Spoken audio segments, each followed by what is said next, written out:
Okay, hey there, Whisper to Me, Kathy, Poetry Pebbles, Nicole, Dawn Marie, Jessica, Salas, D'Andy, Deb on the Move, Pixie Dust, hello there.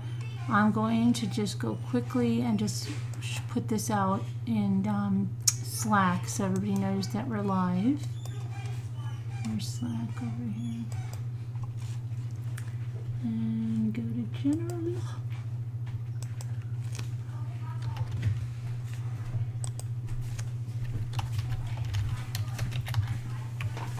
Oops. What's Just up? ended the stream. You ended your stream? So we can watch it because my thing's boring. I'll just type in emojis. Your thing is boring? Because there's like so many screens because I need 2 monitors. Mm-hmm. Did you go on through Streamlabs? Yeah, I did. Through Streamlabs. How? What? How without 2 months? It just said you'd stream. That's it. It wouldn't like let you. I with the Fortnite. Did you put your YouTube key in there? Yeah. You knew how to do not that? key. It just said it didn't even tell me for my email or password. Just because I think I already have like I don't know. It just said pick your YouTube channel, and my other account was just something else. And so I picked it, and then I picked Mrs. Walker YT without putting in my email or anything, and it just picked it. And then, Okay. I guess it knew. So. Alright, there's that. Live now, and ouch. I think that's good, so let me go back to the chat. Sure, got in my eyes. Okay, hi, D-Shots. Let me see here. Who else is here? Delphine, Lori Beth, Ari, Honey Hello, Hush, Julianne, Kathy Martinez, Dawn Marie, Newfie. Let's see where I was. Nana Patty, Lori Beth, I got Ari, Pixie Dust, Dawn Marie. Who's gonna come on, Ma? Julianne, Honey Hush, Ari, Delphine. Hold on, I'm so lost where I was. Mary. Okay, Julianne.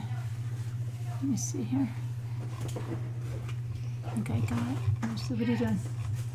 What are you doing? I want to see something. Be really careful, because... What? What are you looking at? Wait, D90 Bell, Henny's #1 fan, Mandy Bell, Mandy Hall. Looking at Mandy, I'm looking at Lori Beth and Mandy Bell. Mandy Hall. We don't need Mandy Bell. Lightspeed, the Hedgehog, Ranger Red, Judy with an eye. I don't know where our other Judy is. I'm so worried about her. Peggy K, the one in New Zealand. What's going on? I was looking. Whose husband was really sick, and then I think he passed away, and then, yeah, I'm really worried about her. Send her an email. Mary Beth, Luke, just tell me what you want to do, because I can help you out, because I'm so scared you're going to knock everything down. Luke, just tell me what you need to do, please. Luke, you're scaring the heck out of me. Okay? Please, don't go that way. You're scaring me. You're going to knock everything down. Luke, what are you doing? He's trying to get behind the, I don't know why. Luke. Please don't. Muka, Kathy from Texas. Let's see.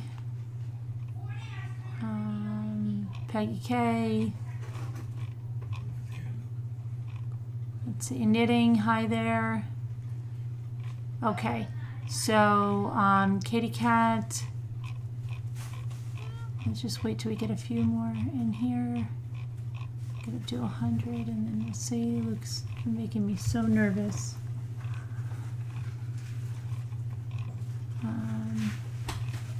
I thought you were going live. It did. Oh, you did. I stopped it so they can watch you. Oh, thanks. Let's see here. It's pink.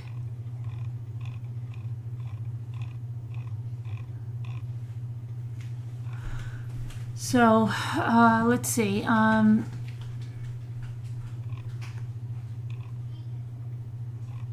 Your niece's channel? I don't know. Luke just went upstairs now. I don't know what he's doing.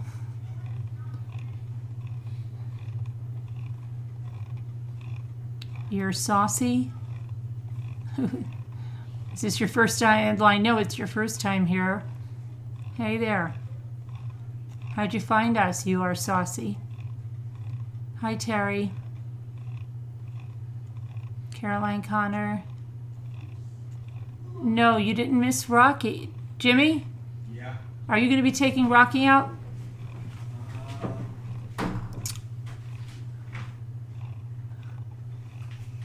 Yeah, I guess it will. I have to give Bacon more milk though. All right, because Caroline Connor just got here. She wants to see him. Okay. I mean, I'd keep him. Let me think. What? I'm just trying to give him what You fed him about, wasn't even 11 o'clock. I think it was like 10:30. He's supposed to go 8 hours? Yes, 8 hours. And we feed him every, they say every 5 hours, but Are those mine? doing it every 4 hours. Tomorrow his stuff will be coming. Should I give him up, wake him up right there? I'm supposed to go sleep before morning. Tell Caroline then. Hold your hand out. Give me a second. Sorry,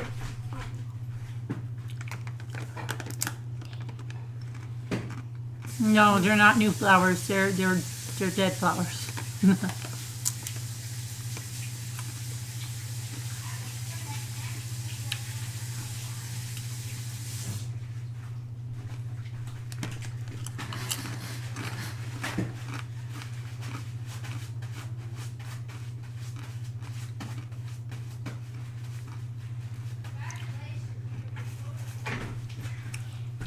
Get me some chips. Here, why don't you take these? Hi. Luke must be growing. He must be. How? I guess yes, you're eating.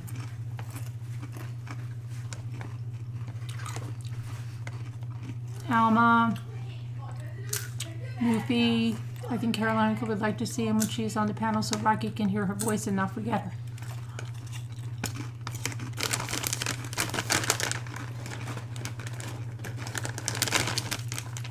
Yes, Daniel, thank you for the time check. You tell time very well.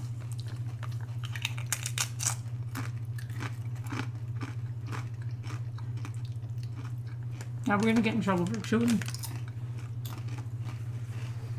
Hi, Cheryl.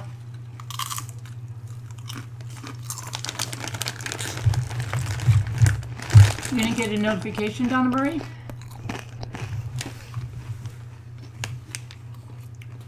You're not too good to get in trouble for chewing. Oh, down to your dark basement to get a snack? Okay. Your snacks are in your basement?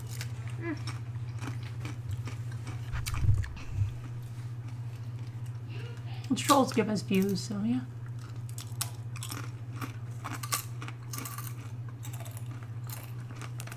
Gotta go. Bye. I'm gonna gotta go. Bye, Julianne. Hi, Julianne. Who's hi? I see hi and Go fast. Bye. Bye all the time.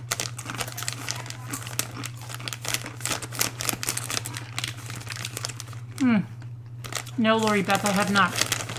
Please get a plate and I'll put some on a plate because I want to seal these up so you don't make them stale.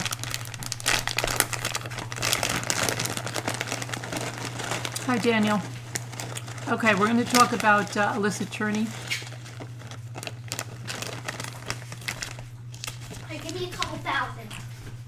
Yeah, right here. I Okay. need more than that. Okay, seal that's them up, plenty. And I'll go put it back. All right.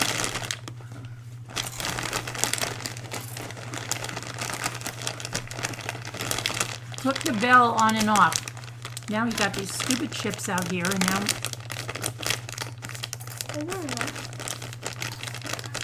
All right, take these away now, please. Paris, my kitty. First time here too.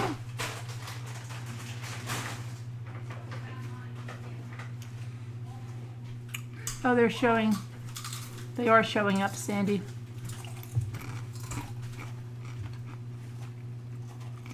Oh, really? It's an old case. And speaking of old cases, I watched the victim statements from the who's watching them from the Golden State Killer. Luke, come on, please stop, Luke. Yeah, Alma, and that's so weird because I'm so abusive that he likes to be around me, right? Such an abusive mother. Hi, Tina.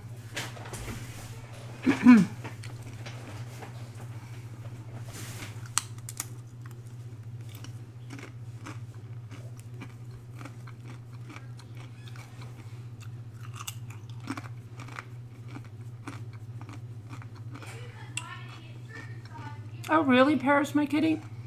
What was your favorite thing before the Chris Watts case? What was your favorite videos that you like to watch? Just wondering. Oh, not you, Alma. No, not you, Alma. No, that's the fodder of the trolls. No, that's troll fodder. Don't worry about that.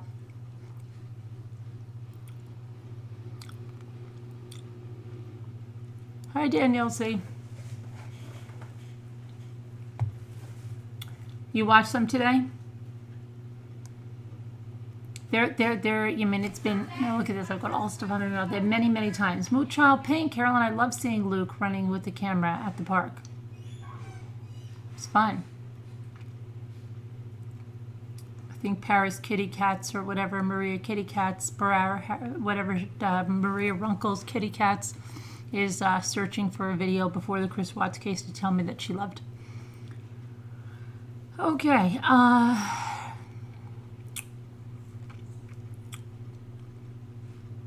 it's not you, Alma. You're not the one. It's the trolls.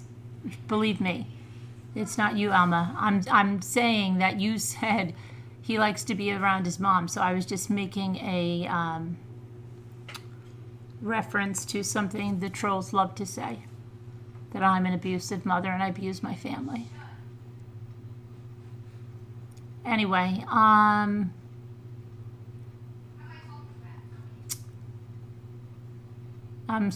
guess, who was that? Kitty Cats, Pussycat, Paris Kitty.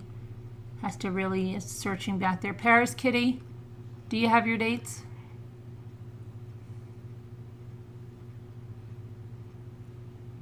Are you lost, Nicole? Don't be lost.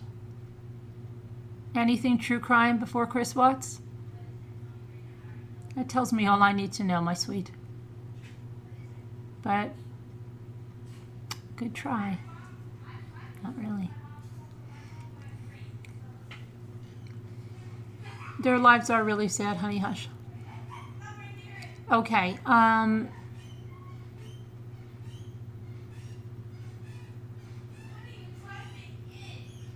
now, no I don't. I don't know what no I don't means.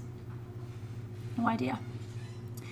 But I'm going to, I think before I start, I am going to read my blog post to you from today, if you didn't read it, because I just feel like reading it.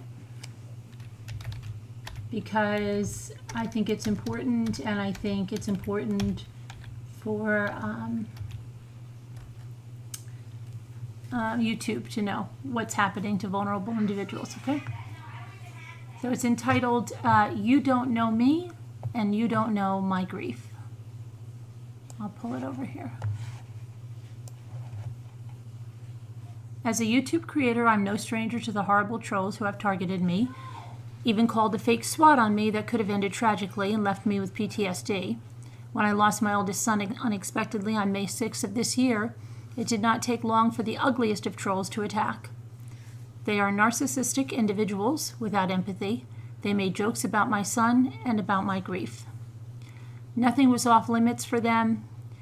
Even though attacking vulnerable individuals and bullying is against YouTube's terms of service, they continued their disgusting attacks relentlessly. Those that participated on panels and in the live chats were no better. They obviously agreed with what was going on because they took no stand against it. You know what they say about birds that flock together. It seems my channel name gets them good views and they watch me obsessively. to the point of reiterating every detail and then insanely saying they don't watch. Their words come from a place of intense jealousy and reflect everything that is wrong with them. They talk about me being boring, monotone, ugly, abusive, money-hungry, a sociopath, and other profanities. These are all adjectives that describe them to a T. They say I have no sense of humor, and then try and copy the exact gags and fun stuff that we do. Their jealousy stems from the fact that we have the best community on YouTube, filled with the most loving and caring people around. The Rambler community has held me up and loved me during the darkest hours of my life. We even created a grief group and a grief panel to help and support others. Grief, especially grief when losing a child, does not have a formula. Everyone experiences it differently. There is no right or wrong way to grieve the loss of your child. Yet these so-called experts, including those that don't even have children, want to tell me how to grieve. One particularly elderly woman who labels herself a widow went on a disgusting rant about me. I have never even heard of this woman when a video she made showed up in my YouTube feed because she used my channel name in her title. The woman described herself as she was supposedly talking about me, saying I was boring, monotone, unattractive, had no sense of humor, dry lips, and a Donald Trump mouth. She said I had crooked teeth, better call my orthodontist on that one, and that they made my mouth hang wrong. She said that she could just see I had terrible breath. Everything she said described her. That is how it is with narcissists. They take everything that is wrong with them and project it onto others. Beyond that, she wanted to tell everyone that I never cared about my son. She said I should be curled up in a ball in the corner of my room. She said she never saw me shed a tear, that when I cried, there were no tears. She said that I did not love my kids, never hugged them, and was abusive to them and my husband. She compared her grief from losing her husband to my grief from losing my son. She has no right to assume the grief is anywhere near the same, because it is not. Losing a child is unnatural, and that is why there is no name, unlike the name of widow or widower, for a person who loses a spouse. Don't you dare judge me in my grief out of your dripping jealousy. How can you call me money hungry when I have never asked for a dime from our community? Her and her other trolling friends seem to know every detail of my life, mention I have 2 homes, etc. They are dripping with jealousy, as they are the ones who are the so-called e-beggars. They use my name and the channel name to get views, and it is obvious. How sad they cannot get views on their own content. So, for all of you despicable trolls, leave me alone. Don't talk about my children. Don't talk about my life. Leave me alone. Most especially, don't talk about my grief, because you don't know anything about it. All you see is what I choose to show you and nothing else. You and I have never met in person. I have never spoken to you on the phone or through email. You know nothing about me or what I am going through. It is my hope that shining a light on this detrimental behavior will capture the attention of the people who can help me reach YouTube and hold them accountable to their terms of service. Behavior like this can cause vulnerable individuals to do something tragic to themselves. It is sick and twisted and against the law, cyberbullying, cyberstalking, harassment, as well as against YouTube's own terms of service. Leave us alone with your ignorant rants. I know you are sick of looking at yourself in the mirror and seeing all your flaws. You feel better when you go on rants and project all of your own insecurities and flaws onto others. The reason you are not successful and need to put other creators in your title of your videos is because you attract everything you put out there. The only people who want to be with you are people who share that darkness and hate in their souls. In closing, I want to thank the Mommy Ramblings community for their continued support of me and my family. We have truly grown over the years and have become a loving family of our own. I do not know how I would have survived if it had not been for the love and support from all of you. We genuinely care and love each other, and that is the biggest thing that these individuals are jealous of. They don't have it because they don't know how to give true love and support to others. They try to pretend they love and care about people, but it's phony. They are narcissists, sociopaths, and even psychopaths who love only themselves and have no empathy for others. In closing, I will say it again to those heartless bullies. Leave me and our community alone. So that's the first thing that I'm going to do.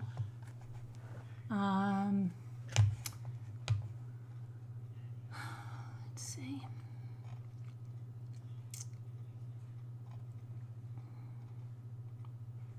Hello, Nora. Hi, Whisper to Me. Sam.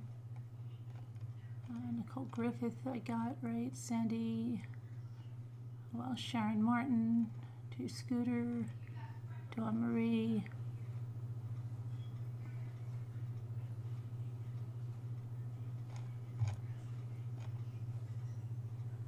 Carolyn, I support you. Oh, I'm really sorry to hear that, Sandy. Thank you. Kathy Martinez. Wildlife, Sean. Hello, Sassy Darcy. Sean. Danielle. Who else came in?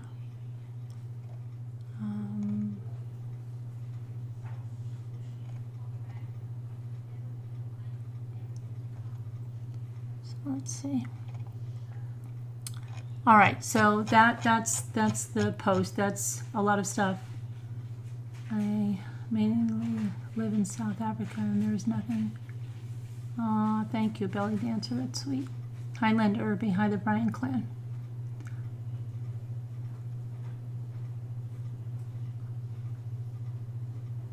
Yeah, like I'm not supposed to, you know, that would be really helpful to my 2 little kids, right? And my other kids that need me to be in a fetal position, but that's, you know, the grief expert told me that's what I should, if I really cared about my son, and she knows I didn't care about him at all. Not at all.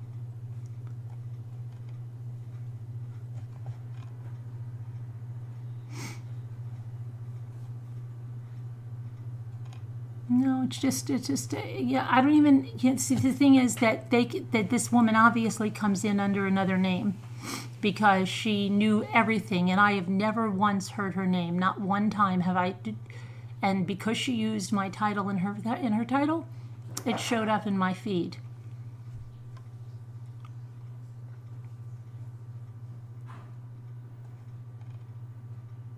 But I have a pretty good idea of what troll names, because of what she said, the troll that she is. The ones that came in and said, wow, doing a craft thing so early? You must not have cared at all for your son. Yeah.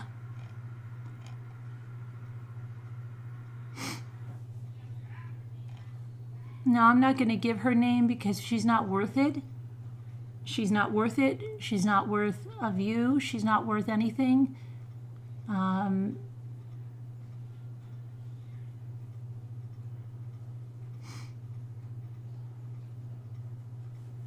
Oh, I believe 100%. She knew she talked about everything and then said, I don't watch her though.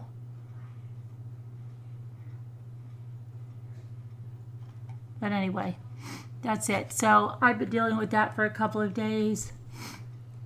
Let me wipe my fake tears, you know, and I don't cry.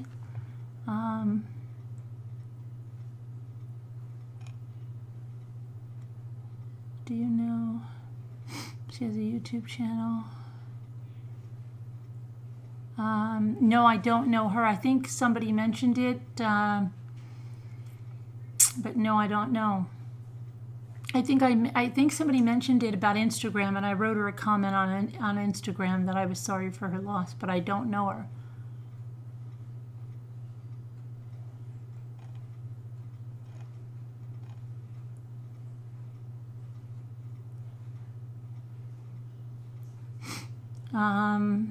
Well, I'm hoping that YouTube, you know, will honor their terms of service.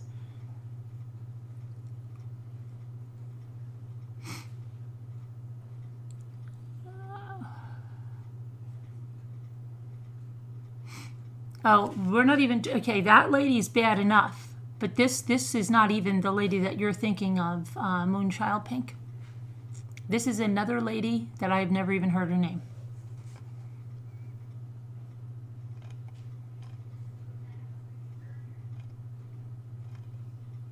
Yeah, they have black hearts, exactly.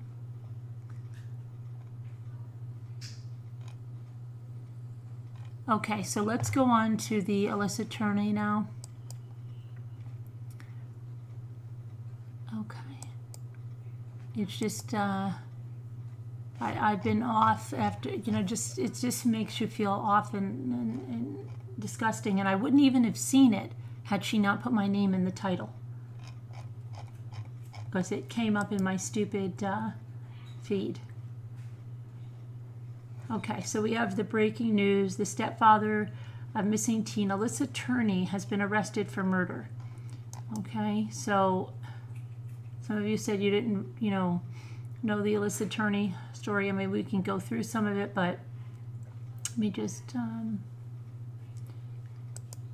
put the picture up, bring it over.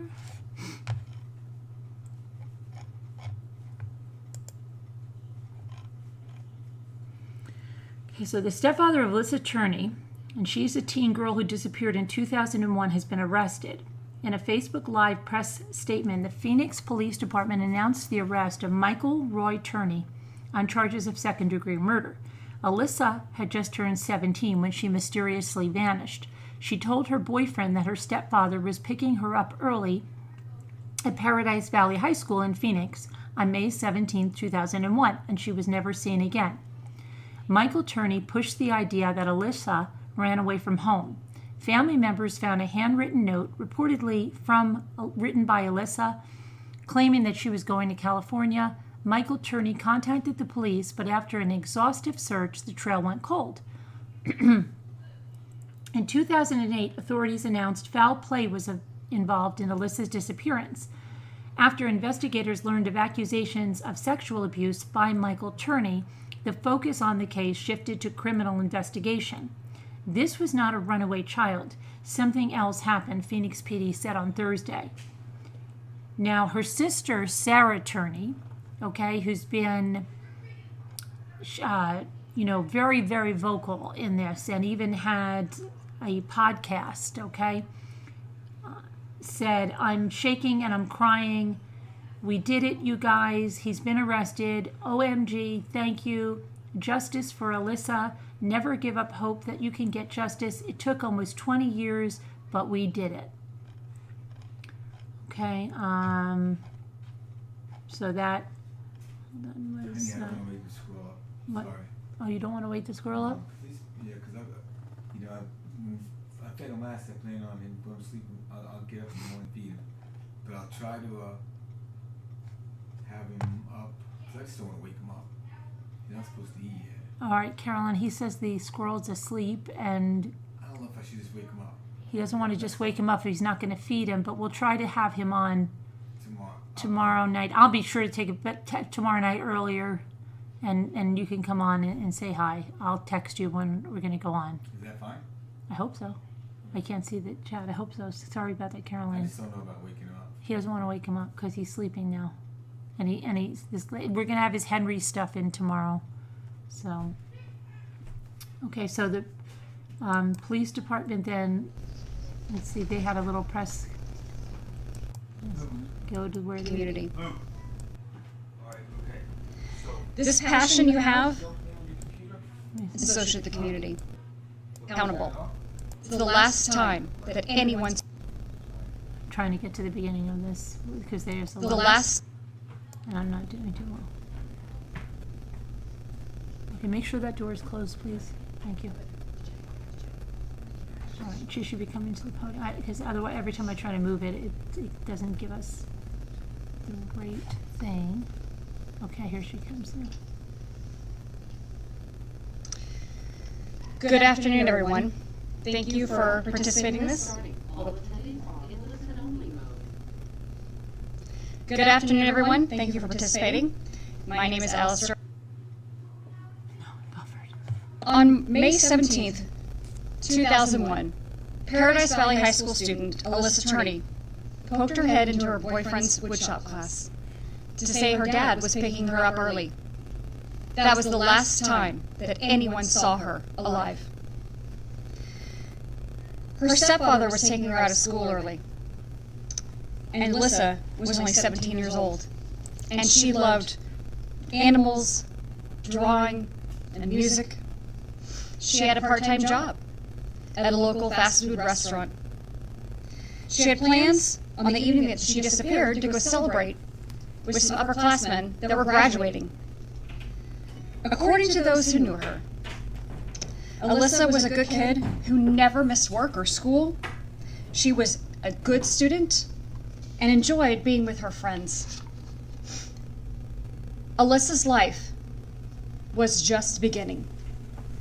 For nearly 20 years, those who loved Alyssa have longed to see her or hear from her one last time. They have longed for closure and demanded that anyone who is responsible for her disappearance be held accountable.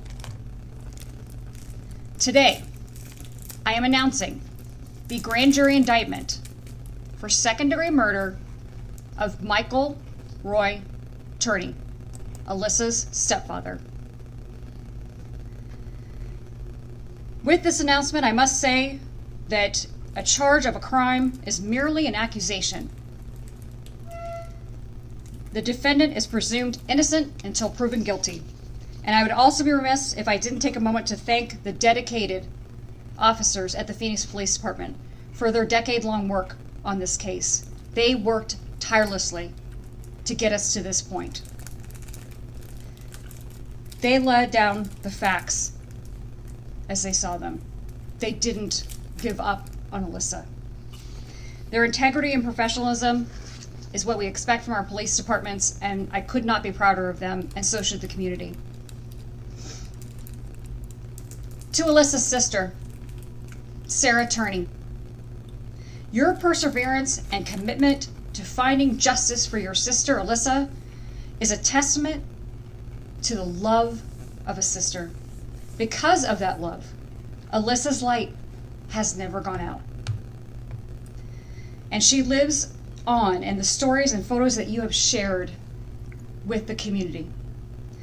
This passion you have and have demonstrated for her during your journey is something that will keep Alyssa's memory alive forever.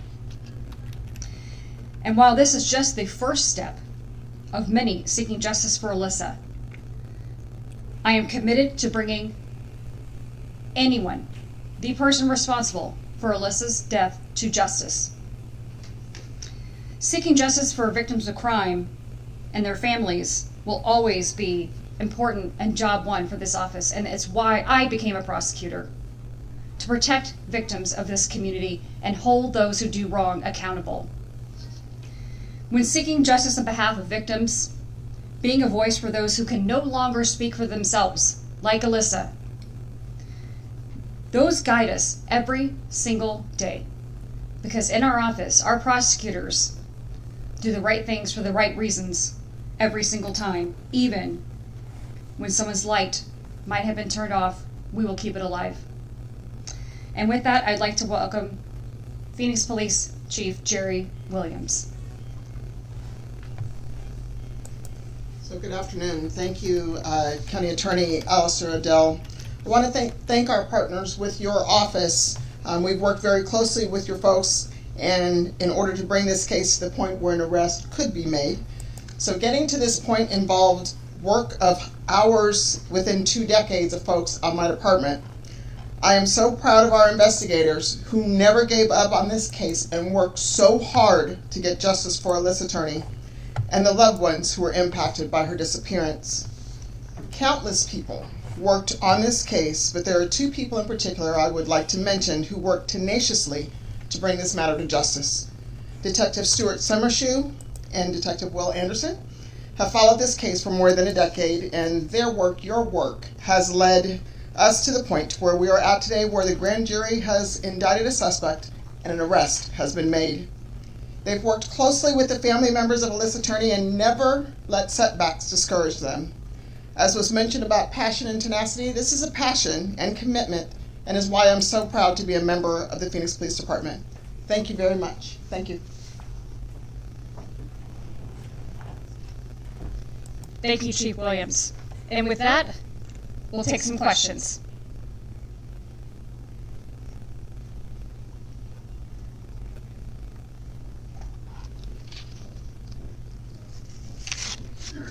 Questions.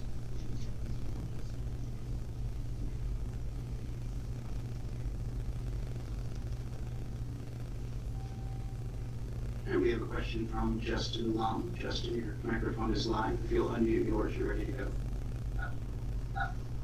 Hi, yeah, you guys can hear me? There's a little bit of an echo, but we can't hear you.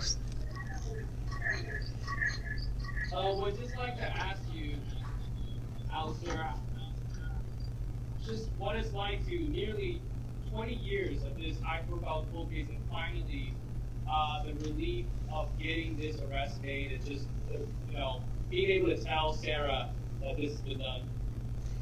Well, I thank you for the question, and it's overwhelming, but in a good way. This family has longed for her and to have answers for so long, and the Phoenix Police Department worked tirelessly about this case, and it is so important that we recognize that. At the same time, I'm grateful that our office collaborated with Phoenix Police Department to bring Alyssa's killer to a grand jury, and now we face a trial. Is a point of pride for us that we worked so hard on this case, but the credit goes to the Phoenix Police Department. And with that, I'm happy to bring up the case agent, Detective Anderson, at this point. Thank you, County Attorney Adele, and thank you, Chief Williams. Mr. Long, was there a specific question you would like answered? Again, my name This is... would be for the detective on this case. Just on how the arrest of Turney back in 2008 and all the weapons seized and explosive devices, how that may have connected or provided any leads to the arrest this afternoon, and are there more details on how Turney was arrested in Mesa at his home or whereabouts? I'll take those one at a time. Back in 2008, that was the beginning of the criminal investigation. In 2001, Alyssa Marie Turney was reported as a runaway. Nothing exigent, nothing concerning. Father called in to report that his child had left home, had left a note, and stated she was going to California.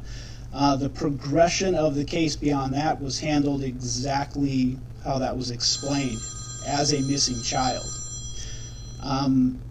NCMEC resources were called into use, and it was handled exactly how it was portrayed, as a missing person.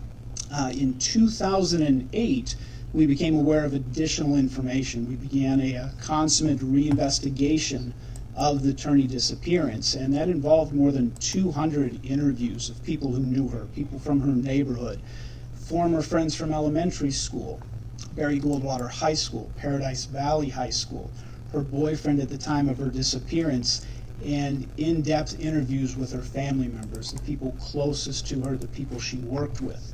Through that, we began to see that this was not a runaway child. Something else had happened. That drew us back to the home of Michael Roy Turney, the home where he had reported the child missing and the home where he was currently residing. We drafted search warrants. We served them upon both of those residences. We bumbled into, for lack of a better description, Mr. Turney's bombing plot. That is the crime that he was arrested for, the improvised explosive devices back in 2008. He went to court. He eventually took a plea, and he served 10 years. But him going to jail for that is not justice for Alyssa. That investigation remains open.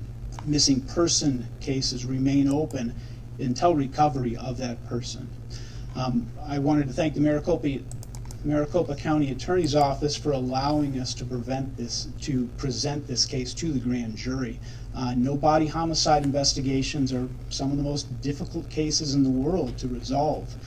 But the work of not just me, but every case investigator, everybody working on this investigation all the way back to 2001 is important. I'm just happy to be here on the day that we see our first step towards resolution.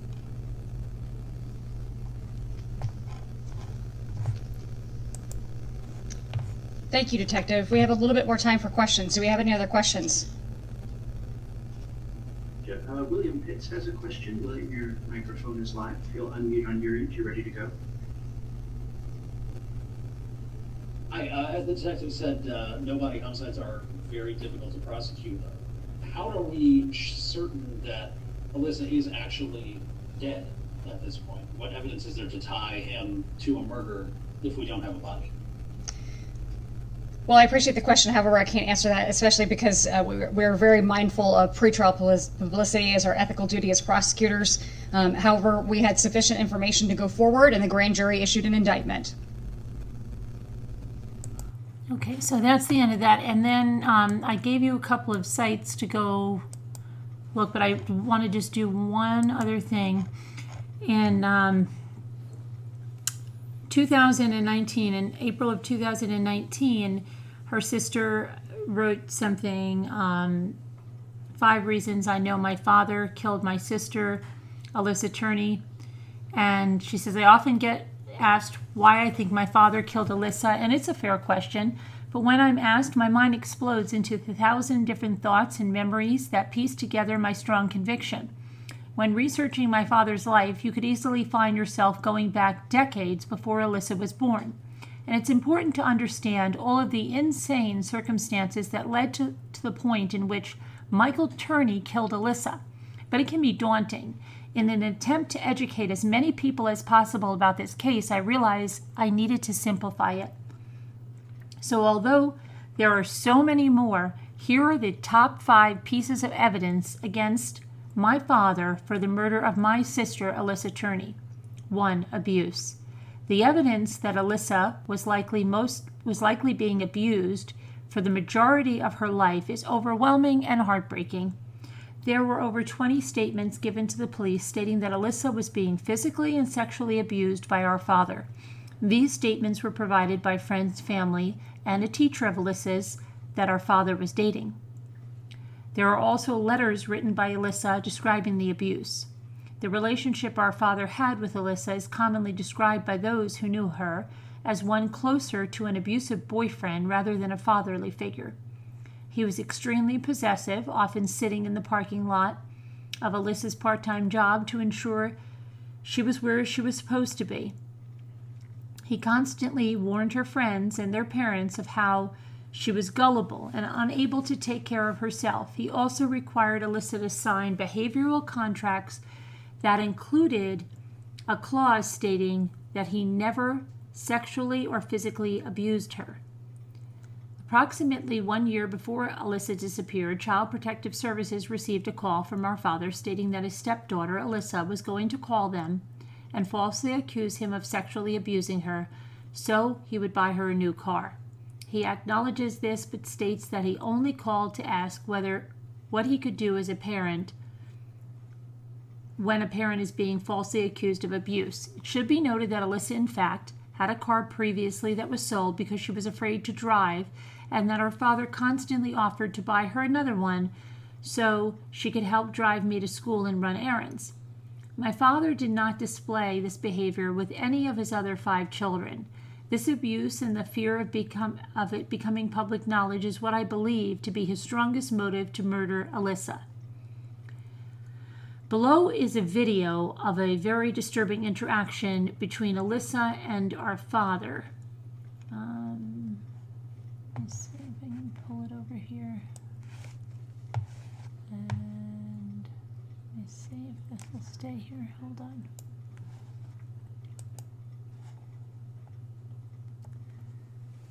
Because this is a clip of Alyssa Turney and Michael Roy Turney in '97, 4 years before Alyssa went missing. Hit the red button. What? Hit the red button now. I don't know.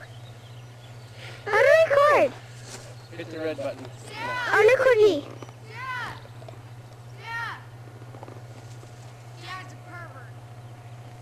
What?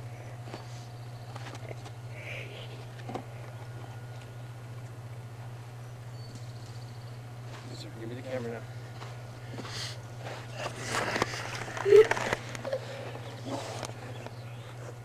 And you're still recording. And Alyssa is stupid moron.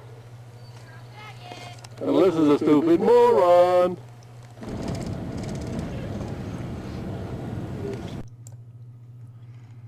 Okay. So then 2 is means and opportunity. Not only did our father have the motive, he also had the means and opportunity. Hold on, why is this playing again? We don't need that to play again. Our father took Alyssa out of school early that day and told no one, and he did it on a very strategic day, the last day of school. This would ensure her being missing would stay quiet. No panic at the school, no vigils, no students needing to go to the counselor, no talk, nothing. I was on a field trip at a water park that day, so he knew I wouldn't ask him to pick me up early from school, which happened often. He had a large time span to murder and dispose of Alyssa's body from approximately 11 a.m. to as late as 7 p.m. One witness reports our father purchasing a large amount of lye around the time of Alyssa's disappearance, and he has acknowledged this purchase. He had a vast knowledge of the desert and is familiar with countless desert areas. Despite his claims of being ill, my father has always been physically strong and was recently evaluated as having the body of a 45-year-old at the age of 70. So the act of murder and disposing of a body would not have been difficult for him at the age of 53. At the time Alyssa went missing, our father owned 2 identical trucks. One he hid from his 6 children. The trucks were both sold soon after Alyssa's disappearance. Third reason is surveillance failure. The amount of surveillance equipment that seemingly failed on Alyssa's last day in the home is too many to reasonably be called a coincidence. Our home had multiple surveillance devices, including a passive recording system on the home phone that recorded all phone calls coming in and going out. This was a system that my father had maintained since before I was born. The other devices were cameras that recorded to a VHS tape automatically. One camera was hidden in the living room, facing our couch, the other in our driveway, capturing the main door used for the home. We have no video from Alyssa's last day and no audio from the phone call that my father alleges Alyssa made a week later from California. My father has stated that all of these devices failed. He also stated that he did, in fact, have the video surveillance from Alyssa's last day but refused to give it to the police, stating that there was nothing of interest on the tape. And the fourth reason is lies and deceit. The amount of lies my father has told about Alyssa's disappearance are seemingly endless, and the evidence of him acting with deceit is strong. Alyssa was reported missing around 11 p.m. on the day she went missing. My father casually called the police, stating that Alyssa was gone, but she had left a runaway note and is believed she ran away to her aunt's house in California. Contrarily, he instantly caused a panic within the family and among her friends with a sense of urgency for her safety. As a former member of law enforcement, it's reasonable to believe he would know how to report a person missing in such a way that it would spark interest from the police, and also how to report a person missing in such a way that would cause no concern at all. This act, the fact that a police officer never came to our home that day to see the cameras, to ask about the footage, I think that's where she's got, that's a typo. See the painfully obvious red flags is what caused us to lose all physical evidence in this case. The traffic cameras, phone records, school records, all gone due to the 7-hour delay in investigating this case. My father knew exactly what he was doing. He never told the family that he took Alyssa out of school early that day. In fact, he has told conflicting stories about Alyssa's last day. One, that she ran away with a biker. One, that she never went to school that day at all. He even told a neighbor that Alyssa went to go live with relatives in California for the summer. Soon after Alyssa was gone, my father told one of my brothers that 2 assassins from the electrical union killed Alyssa and buried her in the desert center, California. He also stated that because of this, he was forced to kill the 2 men. However, he continued to tell the rest of the family she was still missing and appeared to be looking for her. He refused to give his DNA to the police. He has always continued to refuse a formal interview with the police. However, he states that he will meet with them under a slew of conditions, including the meeting would be conducted on live television. He would have the capability to interrogate his entire family. The judge in his bomb case, John Walsh, and 2 detectives from the Phoenix Police Department. that the aforementioned people would be given polygraphs administered by Canadian operators. Below is a clip from ABC News in which my father speaks for himself. I'll just put the link to this, and you can go look at these videos if you want. 5 taunting confessions. I met with my father in October of 2017, a few months after his release from prison. It was the first time we had spoken to each other without the prison recording our conversation in 10 years. After realizing I wasn't there to reconnect, he became angry. In addition to a slew of shocking and disgusting statements about Alyssa, he also taunted me with the closest thing to a confession we will probably ever have. Be at the deathbed, Sarah, and I will give you all the honest answers you want to hear. He then agreed to tell me everything if the state agreed to give him lethal injection within 10 days of his confession. Below is the actual audio of my father telling me to come to his deathbed for answers. Again, I'll put the link in and you can listen to all this stuff. So when people ask me why I think my father killed Alyssa, that's a large piece of it. Because I sat across from him and he laughed at me, tried to intimidate me, and taunted me. He knows he did it, and he knows he's getting away with it. I've lost more friends and family members than I can count because of my conviction over this case. But tell me, if the police told you for years that your loved one's pedophile murderer was finally going to be convicted of his heinous crimes and then he wasn't, what would you do? What I'm going to do is scream to the whole world until Alyssa has justice. I'm going to abandon all fear of police retaliation, all fear of this destroying my career, and all fear of this consuming and destroying my life. I'm going to do it because it's the right thing to do, and Alyssa would have done it for me. And that's from her sister, and today they have, she has what she has been waiting for. And that's something good. You want me What? to scroll out for 2 minutes?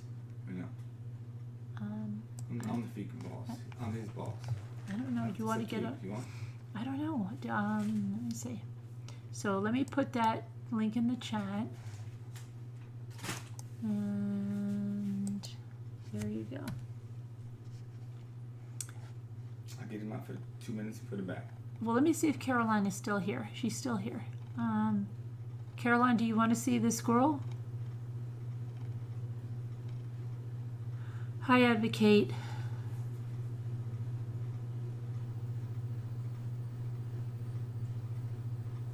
Let me see. Let me see if she...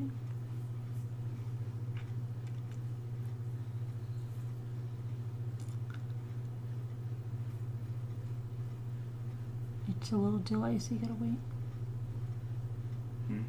It's a little delay, so you have to wait.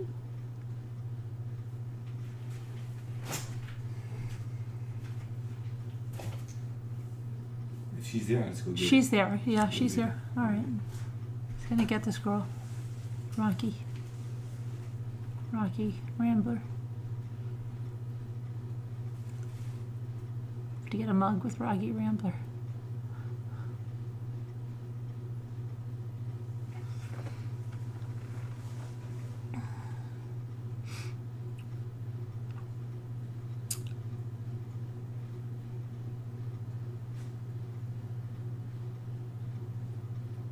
Rocky's coming.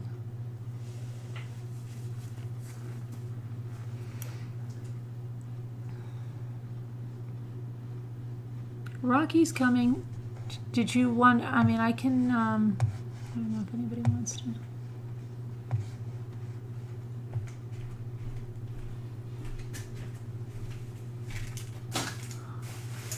Hi, Rocky. Hi there, Rocky. What's up, buddy? Huh?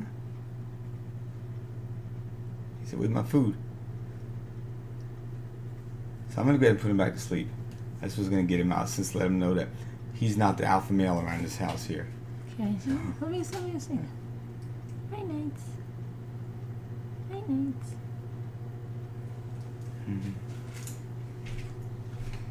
Okay. We'll have him on more tomorrow. Because he's in bed for the night. Jimmy's running this schedule like tight as a ship. Oh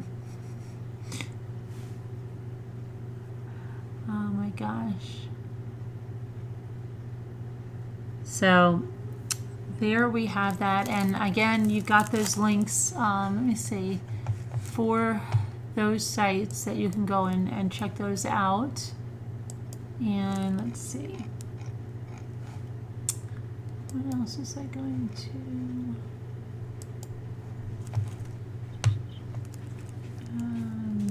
That was cool. Yeah.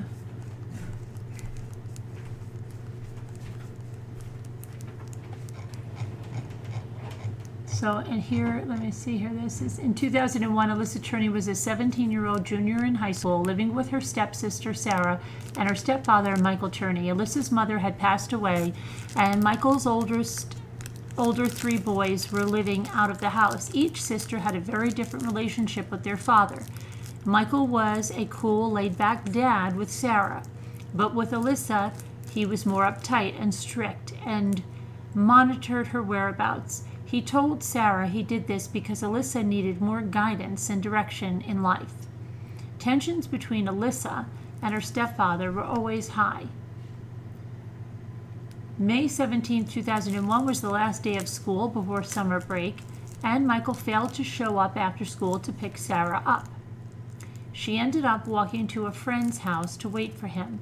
And sometime between 4 to 5 p.m., her father finally arrived and informed Sarah that Alyssa was missing. Sarah used her father's phone to try to contact Alyssa on the way home, but couldn't reach her. At the house, Michael had Sarah check Alyssa's bedroom. And there she found the contents of Alyssa's backpack scattered on her bed, and her cell phone on top of her dresser next to a note. And the note read, "Dad and Sarah, when you dropped me off at school today, I decided I really am going to California. Sarah, you said you really wanted me gone. Now you have it. Dad, I took $300 from you. That's why I saved my money." This was not surprising to Sarah at first because Alyssa actually did have an aunt in California who she had talked about going to live with recently, as she had not been getting along with their father. That night, Michael, who used to be a cop himself, called the police to report Alyssa as a runaway. Police opened a missing persons file, but no investigation or follow-up was done, as Michael claimed she was a runaway and that he knew her location was in California. A week after Alyssa disappeared, Michael told police he received a call from her early in the morning where she blamed him as the reason she left, and she told him she was in California and that she was never coming back. He even provided police with his phone records to prove the call. During the years after her disappearance, Michael started telling family and those close to Alyssa that he thought something terrible had happened to her. He thought someone might have been following her and caused harm to her, and since police were not doing anything, he had to search for her himself. Michael would even make several trips to California to search and pass out missing persons flyers of Alyssa. In 2006, several years after Alyssa disappeared, the police got a lead from a man named Thomas Heimer. Heimer was in a Florida prison serving time for murder and sent police a letter confessing to Alyssa's murder. Police eventually realized the letter was a hoax. But during their investigation, they noticed things were not adding up. In the 7 years since Alyssa had gone missing, she had not contacted a single one of her friends or anyone in her family, including the aunt she was supposed to live with. The $1,800 she initially had in her bank account was still there, untouched. Her Social Security number was also never used, meaning she had never gotten a job or went to school. It became clear to police that this was not a runaway case. Police learned that the day Alyssa went missing, she was not in school the entire day. Michael had picked her up from school near lunchtime, which was confirmed by her boyfriend, John, who said Alyssa had told him she was leaving early, but would see him later that evening at the end-of-year party. Many of her friends also claimed that she told them she would see them later that night at the party. Michael's version of the story was that he picked her up to get lunch, and when they arrived at home, they got into a fight about house rules, which ended up with her storming off to her room and him leaving to run errands. Police also discovered Michael was a very litigious and paranoid man. He had documented every incoming and outgoing call to the house and had cameras placed outside of his property.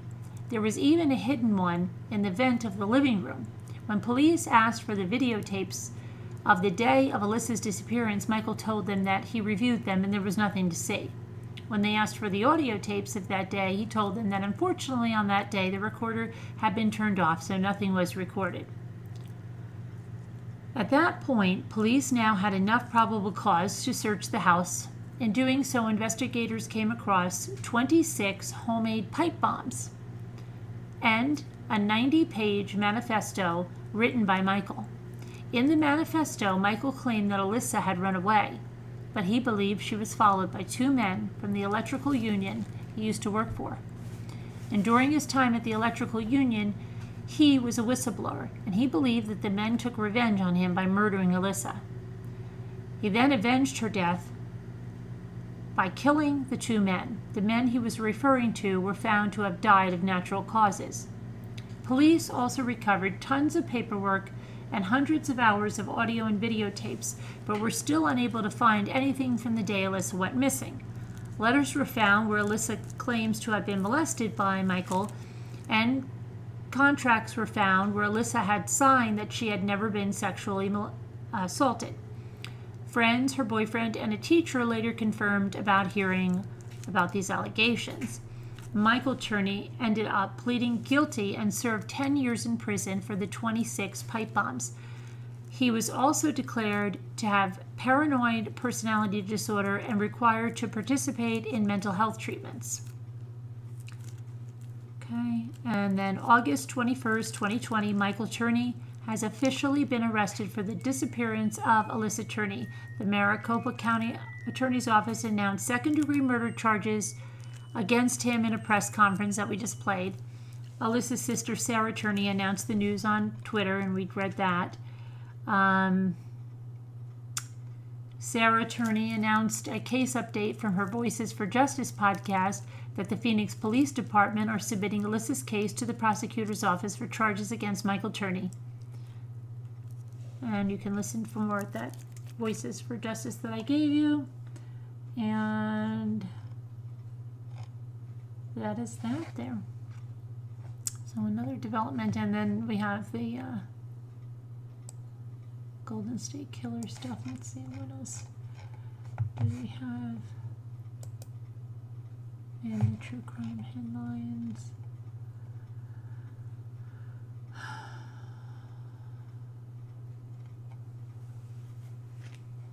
Wow. In Michigan, we have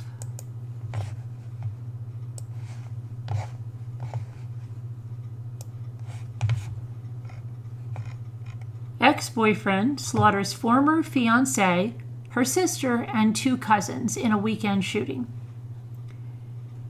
4 cousins were found shot to death inside a Sumter Township, Michigan home over the weekend, prompting a manhunt that ended a day later when the suspect turned himself in 120 miles away.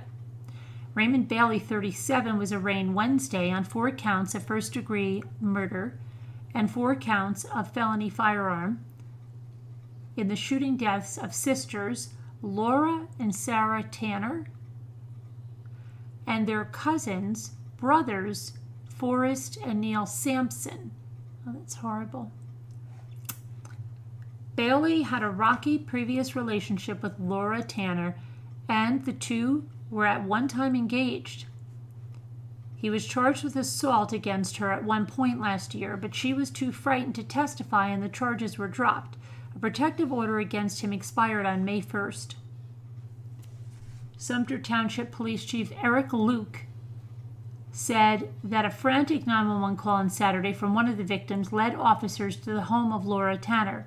We were dispatched to that vicinity on a cellular 911 call where 2 people were arguing.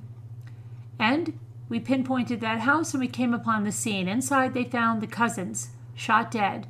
Detectives determined Bailey was the suspect and launched a search for him. There was that almost 24-hour period when we just didn't know what happened to him and where he was. And then on Sunday, Bailey turned himself in to the Bay County Sheriff's Department. More than 100 miles away, Sumter Township Police said Bailey allegedly confessed to the shootings to family and friends over the phone and via text. Sumter Township Police were already on their way to the Bay City area when they got the call from the Sheriff's Department. They brought him back to Wayne County, where he's now being held without bail. He is expected to be in court again on September 2nd. Horrible thing.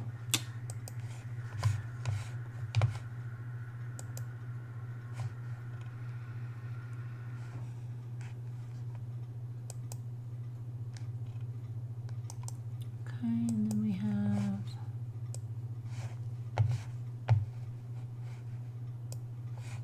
grand jury indicts 2 for rape and murder of Tennessee mom. A Tennessee grand jury has returned indictments on multiple charges against 2 men in the rape and murder of a 29-year-old woman whose body was found hidden in densely wooded area nearly 10 days after she disappeared last fall. Carolyn Pope, the mother of a 5-year-old girl, was found dead on October 23rd in rural Hickman County in central Tennessee. Mitchell Hinderleiter and Christopher Hall were arrested after Pope's body was found, but the investigation continued. The indictment charges the pair with first-degree homicide, tampering with evidence, abuse of a corpse, and false reporting. Additionally, Hinderleiter is charged with rape, and Hall is charged with facilitation of rape. Pope's car was found 2 days after her October 13th disappearance on blocks on Hinderleiter's property, and missing its radio with its dashboard destroyed. Detectives also suspect there was blood in the back seat. Arrest warrants filed last year said that Hinderleiter admitted helping Hall dispose of Pope's body after she had supposedly had a drug overdose. He said he drove Hall and the body to an isolated area long used as an illegal dump where they dropped off her body wrapped in sheets and covered in debris. Hinderleiter later led police to the location. The medical examiner's report listed drug intoxication as a contributory cause of death, saying that Pope had fentanyl, methamphetamine, and heroin in her system. The report says that decomposition prevented the medical examiner from making a definitive determination that asphyxia was the cause of death, but says it could not be ruled out. Prosecutors have not revealed any other details to the case, and Pope's daughter now lives with her grandmother.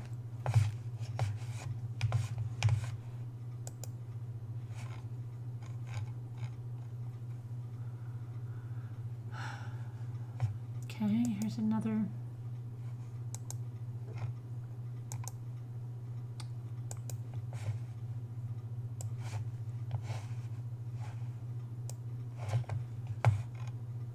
A Kentucky man is behind bars after he tried to sell a young boy at a convenience store while allegedly high on meth.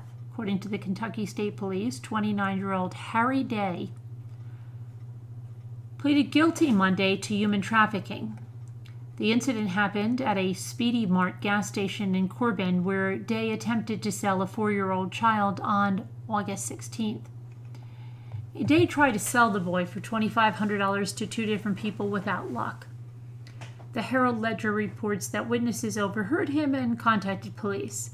Investigators said witnesses described the boy as a black child and reported the description and license plate of Day's vehicle. Authorities tracked the car to the home of Gertrude Henson, the child's mother. Henson and Day both admitted to using meth earlier in the day, police said. Inside the residence, authorities found drug paraphernalia and methamphetamine, along with the human trafficking charge. Day is facing charges of possession of controlled substance, possession of methamphetamine, possession of drug paraphernalia, driving under the influence, and child endangerment. A judge sentenced Day to 1 year behind bars for the human trafficking conviction, and Henson was also arrested and charged with endangering a minor and several drug offenses. She remains at the Knox County Detention Center. It doesn't say about the boy, but I'm sure he's in foster care or with a relative.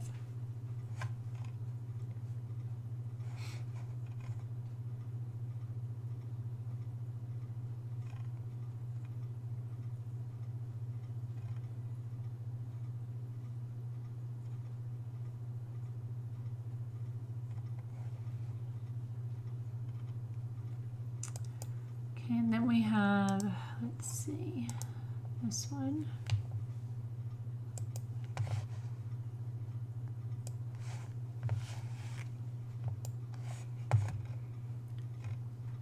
An Oklahoma woman, recently diagnosed with postpartum depression, was arrested over the weekend and accused of stabbing her 11-day-old baby and husband. The husband said he shoved Victoria Shane Matheson away from the baby and she stabbed him before he could wrestle the knife from her. The infant was eventually taken to the hospital and was said to be in stable condition, and the husband was superficially wounded and declined medical treatment.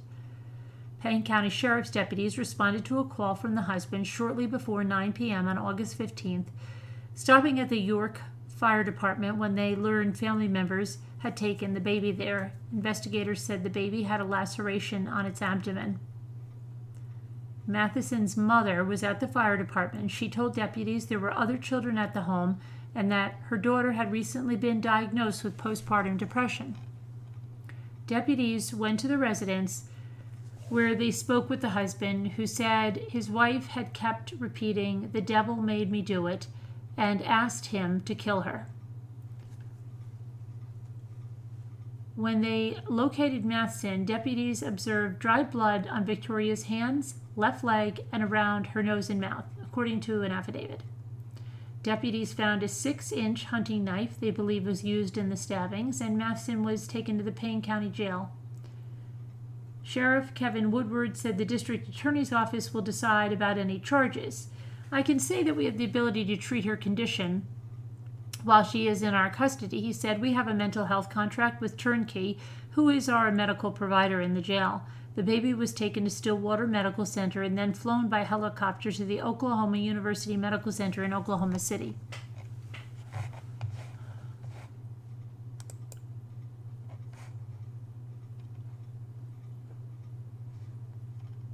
Okay, and then we have an update on Laila Cavett.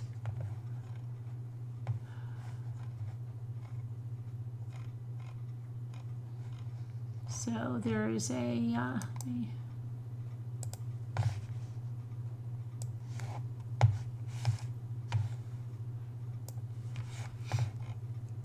the FBI is offering a reward of up to $10,000 for information that leads to the whereabouts of Georgia mom Laila Cavett, who was last seen on July 25th. Cavett, age 21, may have left Georgia with her toddler son abruptly at night and drove to Florida for unknown reasons. And during the morning hours of July 26, passerby Ebony Williams discovered Cavett's son, 2-year-old Camden, wandering alone in a t-shirt and a dirty diaper outside of an apartment complex off of Southwest 68th Avenue in Miramar. After searching the area for the toddler's caretakers without luck, Williams contacted the police. "I heard the baby crying, so I walked over and I realized he was by himself," Williams said. "I asked him, 'Where's your mommy?' and he just kind of pointed everywhere." Camden is now in foster care while family members are going through the legal process in an attempt to gain custody, and meanwhile his mother remains missing. On Saturday, authorities arrested a person of interest in the case. Self-proclaimed witch doctor Shannon Ryan was detained in Florida and arrested for lying to the FBI and kidnapping in connection with Camden. The arrest report indicated a car that looked identical to Ryan's gold Lexus with a missing bumper was spotted on security footage by the apartment complex just moments before the toddler was found. A vehicle consistent with Ryan's gold Lexus is seen directly in front of the apartment complex where the child was recovered only minutes before the child was found. Ryan's Lexus is very distinguishable because it's missing the front bumper.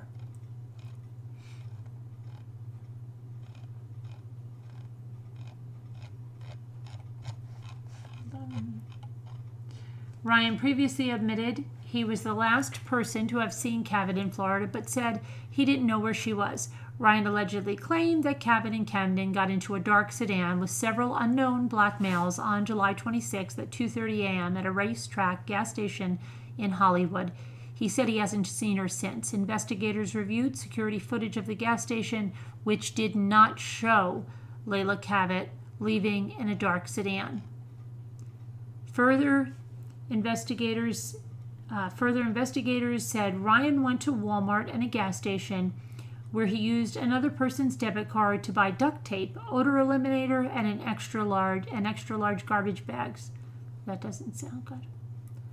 According to a federal search warrant, investigators found shovels with small droplets of some sort of red substance on them in Ryan's possession.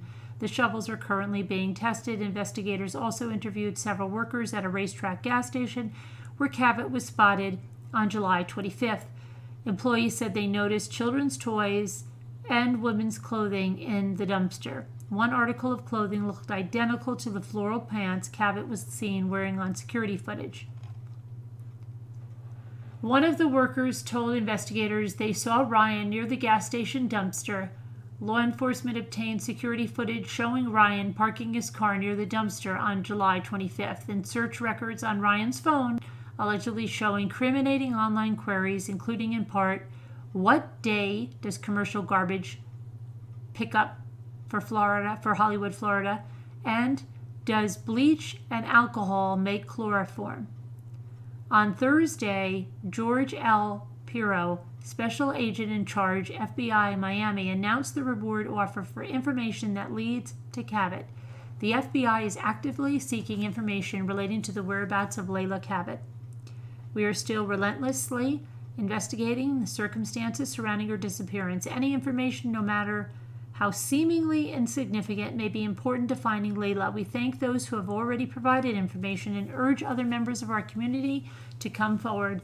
Anyone with information on Cavett is urged to contact the FBI's Miami office at 800-CALL-FBI or submit a tip to fbi.gov/tips. That doesn't sound good at all.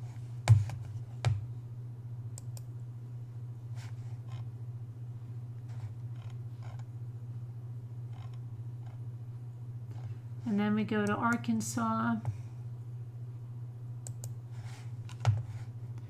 where a woman goes out for a jog and vanishes.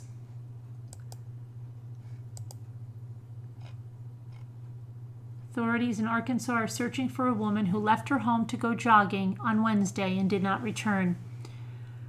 Sydney Sutherland, 25, of Jackson County, was last seen jogging near Highway 18 at about 2:30 p.m. on Wednesday. Jackson County Sheriff David Lucas told Fox 16 News that a UPS driver spotted the woman jogging. And there appear to be conflicting reports about exactly where she was last seen, and it's not clear who reported her missing. According to the report, Sutherland lives near Highway 18 between Newport and Grubbs with her boyfriend. The sheriff told the News that police have found no indication of domestic issues.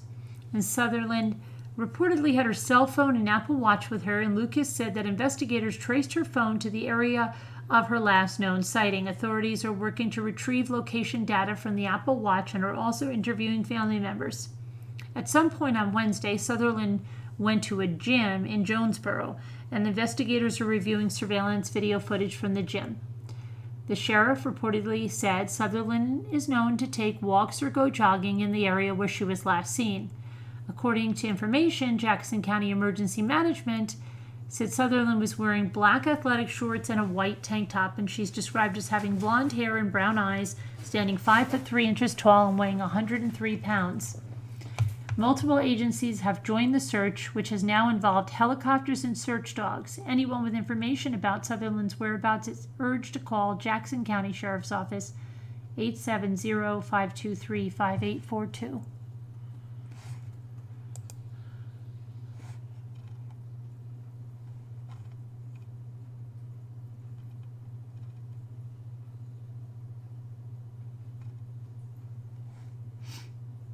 And here's another child that was just shot while playing.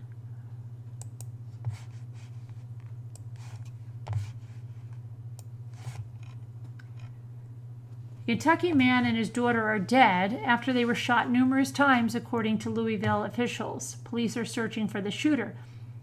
Trinity Randolph, 3, was playing in a frozen playhouse at a home off of Caylord Avenue in Louisville during the afternoon on August 14th when she was shot and killed. Trinity's father, identified as 21-year-old Brandon Waddles, was also shot and killed. On Wednesday, police arrested Evan Ross, 28, in connection with the deaths. Ross reportedly admitted to his involvement in their deaths. Other people are involved, according to police. An arrest report indicated that Ross was likely not the shooter. The FBI is now involved in the investigation. We're helping in any way they ask. FBI spokesman Tim Beam said, "We just want to catch the killer." Percy Miller, otherwise known as rapper Master P, said that he would pay for Trinity's funeral. This is a 3-year-old innocent girl that's gone from her family, from her future. Somebody who could have come out of the community and be the next president, doctor, lawyer, teacher. So far, law enforcement has been mum on the investigation details, but security footage on the day in question captured hooded figures approaching the home minutes before the shooting. Meanwhile, a GoFundMe page has been set up to help the victim's family. She was just 3 years old, Trinity's great-grandmother, Valerie Randolph, said. It takes a mean, cold, selfish-hearted person to take a little 3-year-old's life. Anyone with information about the incident should call the anonymous tip line at 502-574-LMPD. It's terrible.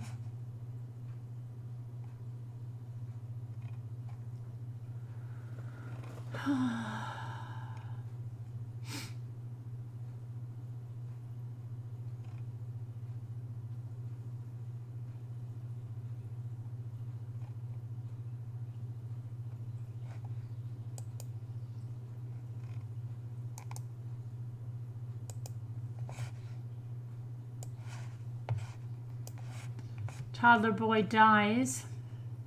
A Rochester mother whose boyfriend is facing murder charges in the death of her son has been charged with manslaughter, accused of failing to help her son as he was dying.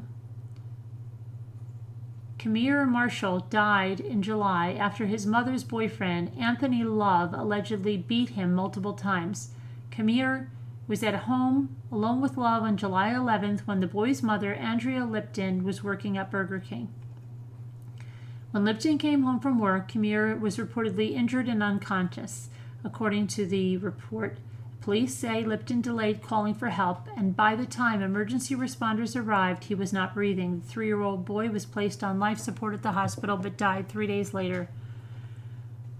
Anthony Love, Lipton's live-in boyfriend, was arrested and charged with murder and manslaughter. He has since pleaded not guilty to the charges. According to the media, Love has had a previous robbery conviction and was paroled in January. The precise circumstances of the little boy's death are not yet known. The police are saying that the damage that has been done to his body can only be done from a horrific car accident. Love's niece, who asked not to be identified, said, "Things are not adding up. Only my uncle knows, and she knows," the niece said. Before Kamir died, there were warning signs that he was not safe in the home. Lipton had another son with a former partner, Elliot Morris, who filed a petition with CPS after his son, Blessing, suffered a black eye while he was living with Lipton. Morris was able to remove his son from the home, but said he was worried about Kamir, who the family called Moochie, and wishes that he could have done more to protect the boy's safety. Especially after having to remove my son from the situation and not being able to remove Moochie because he's not my son. That plays on me to this day, Morris said. Reportedly unrelated to Morris's complaint, CPS launched an investigation this spring after Kamir suffered bruises that his mother allegedly blamed on a fall down the stairs. It's unclear what resulted from the CPS investigation. Monroe County Department of Human Services Commissioner Thalia Wright provided a statement to the news station. As a result of this heartbreaking death of 3-year-old Kamir Marshall, and as with any case of this severity, Monroe County CPS has conducted an internal assessment of our open cases and is continuing our ongoing work with local professionals at Bavona Child Advocacy Center, the University of Rochester Medical Center, and the New York State Office of Children and Family Services. Child Protective Services is required to conduct an investigation anytime there is a suspicious death of a child. However, by law, we are not allowed to comment on open investigations, whether it is related to a current or previous CPS case. Lipton is in custody in Monroe County Jail and is due back in court on August 24th. That's lots of sad stuff.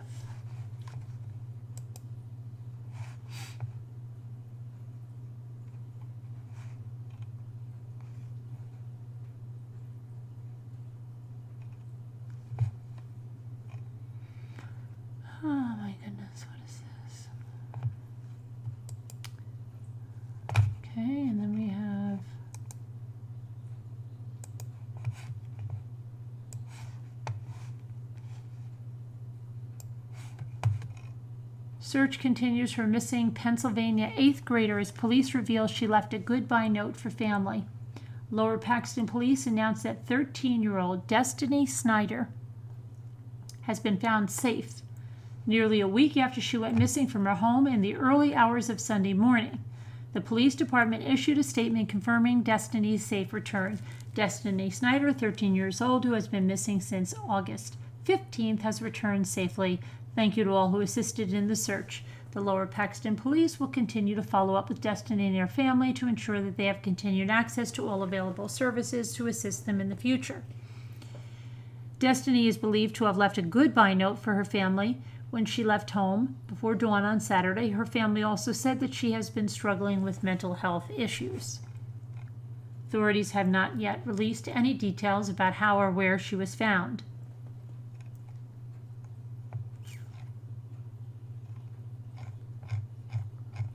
She was found. I just hope they take care of that.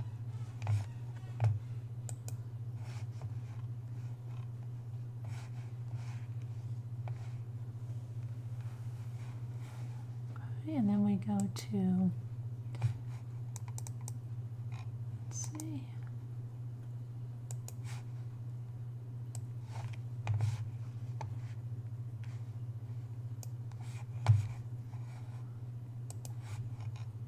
A 17-year-old boy, Devin Cordell Jones, has been charged with the murder of Veronica Lee Baker Saturday night. North Carolina police have arrested 4 people in connection with the death of 17-year-old girl shot to death inside her car outside a Raleigh Bojangles restaurant over the weekend. Bojangles. So David Cordell Jones, 17, has been charged with the murder of Veronica Lee Baker. Kishara Michelle Deans, 19.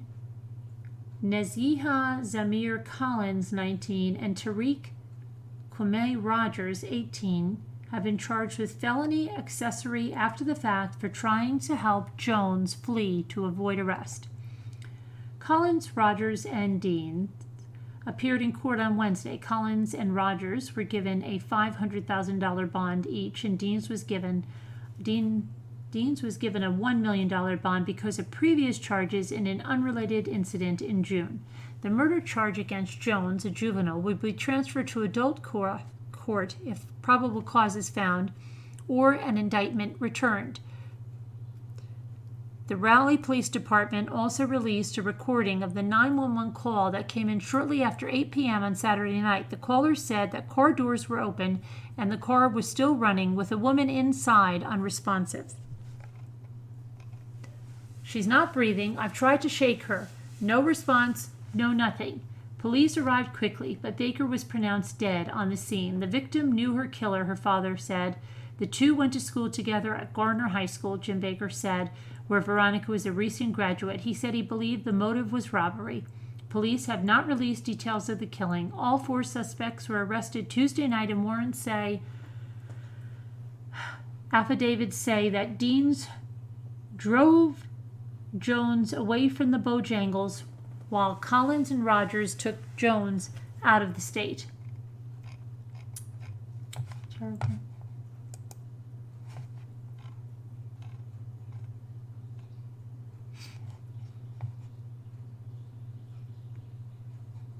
Okay, and then we have something, let's see, it's about flies and a stench, about Lori Vallow. Let's see here. A previously unreleased police report has revealed new upsetting details about the 2018 death of Lori Vallow's former husband, Joseph Ryan, who was the father of Lori's daughter, Tylee Ryan. According to the report, Ryan's neighbor, Roy Zlinga, contacted police after his dog began scratching at Ryan's door. The neighbor then noted that flies were inside the apartment and smelled a strong foul odor. Ryan is believed to have been dead for some time before his body was discovered, possibly weeks, according to documents A medical examiner reportedly found that Ryan died of natural causes, a specific coronary condition that narrows arteries and can cause strokes or heart attacks. Police in Phoenix say Ryan's death investigation is closed. When the Phoenix chapter of the FBI was asked if the agency was investigating the death, a spokesperson said they would not confirm or deny the existence of investigations. Ryan's cousin, Austin Murphy, told the station that Ryan's death came as a shock and that she feared he may have taken his own life, possibly driven to suicide by the ongoing custody battle for Tylee with his ex-wife. I couldn't believe it. He was here in Atlanta with us for Thanksgiving week, and 4 months later he was gone, Murphy reportedly said. My fear was that he committed suicide. Not that I ever thought he was suicidal, but I knew Lori was making him suffer with not being able to see Tylee. He spent so much money fighting for Tylee, so I knew money was tight, Murphy added. According to the police report, Lori Vallow was listed as Ryan's next of kin, but authorities did not contact her until 10 days after he was found. The report does not include an explanation for the apparent delay. Vallow reportedly told police that she had not heard from Ryan in 2 years before his death. In June, investigators found the remains of Tylee Ryan and her 7-year-old brother Joshua J.J. Vallow buried in the backyard of the home of Chad Daybell, Vallow's current husband. Neither child had been seen alive since September, and Vallow had refused to cooperate with the missing persons investigation. Both Vallow and Daybell are now awaiting trial. Vallow is charged with 2 counts of conspiracy to conceal evidence, while Daybell is charged with 2 counts of concealing evidence and conspiracy to conceal evidence. Neither has been charged with murder, and Vallow will appear in court in Idaho on Friday for her arraignment. Okay, that's going to be it for the true crime portion of the show. Hold on, let me get back to the chat.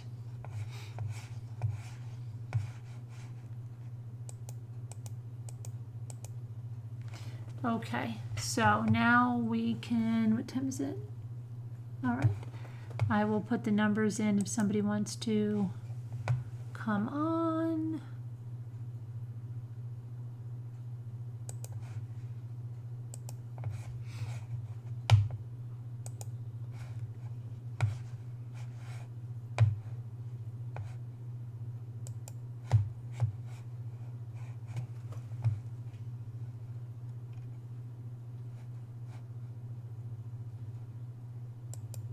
Can't stay on too late tonight because I have to get up and make phone calls and all of that fun stuff.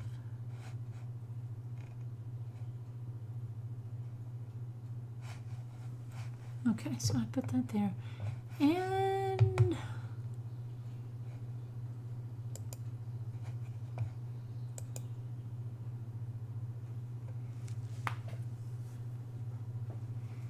so let's see.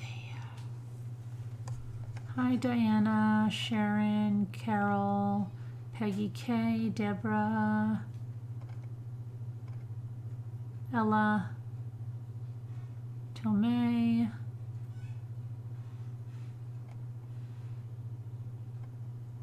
Matt, Kathy, Martinez, P. Sniddle, Marianne Frontline, Wildlife, Sam, Ivy Lynn,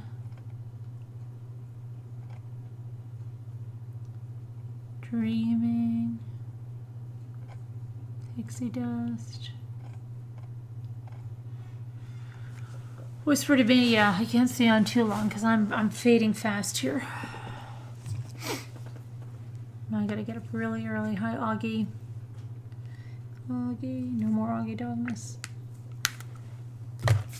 I did find another ball in the car, but it's not the ball that I got last night, but I can still, and I still have those other things to open in the car. I didn't get those out yet.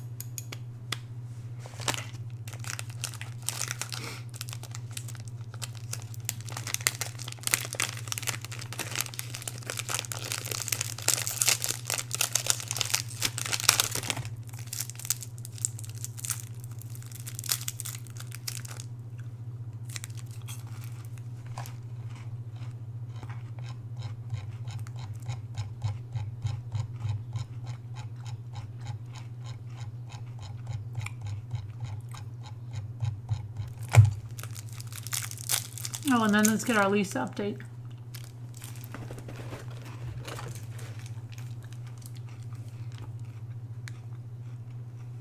I don't know yet, Pixie Dust. I have to wait.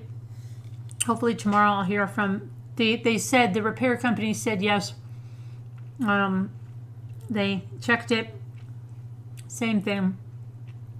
So now the guy's got to get the stuff from the company we got it from, and then we go from there.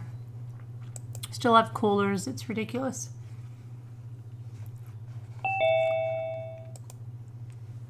Hello. Let me see. Let's get our Alissa update.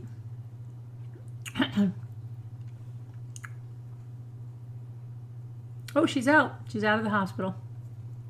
Okay. So. Hi. Hi. Okay. So she said, please say hello to everyone in the chat for me. This was yesterday. Well, yesterday morning. It's hard for me to type out my messages to everyone in my present state, but I want to make sure to thank everyone for their well wishes. Tell them I'm hoping to get home tomorrow, and then maybe I can come in and talk to everyone, okay? Please say hello. Hello. Okay, I just saw that you did a Lisa D update. That's good. Thanks. Then she said, but I think they're going to let me go home today. This was at almost 9 o'clock this morning. I had some oatmeal, which is no big deal, but I was able to get some of this egg thing down, and she showed me a picture of the egg thing. It looks pretty bad. I think they will be happy with that. I saw the spine PA. I think I'm going home, but I think the doctor is going to give me IV Decadron first. They said it's absolutely no rush for me to leave at any specific time, so Gary doesn't have to worry about flying over here. Just got the Decadron. Eating now. It is going really good. And I said, that's great. She said, I'm going home. I'm out. So she got home at around 4 p.m. Okay? Sounds good. Good.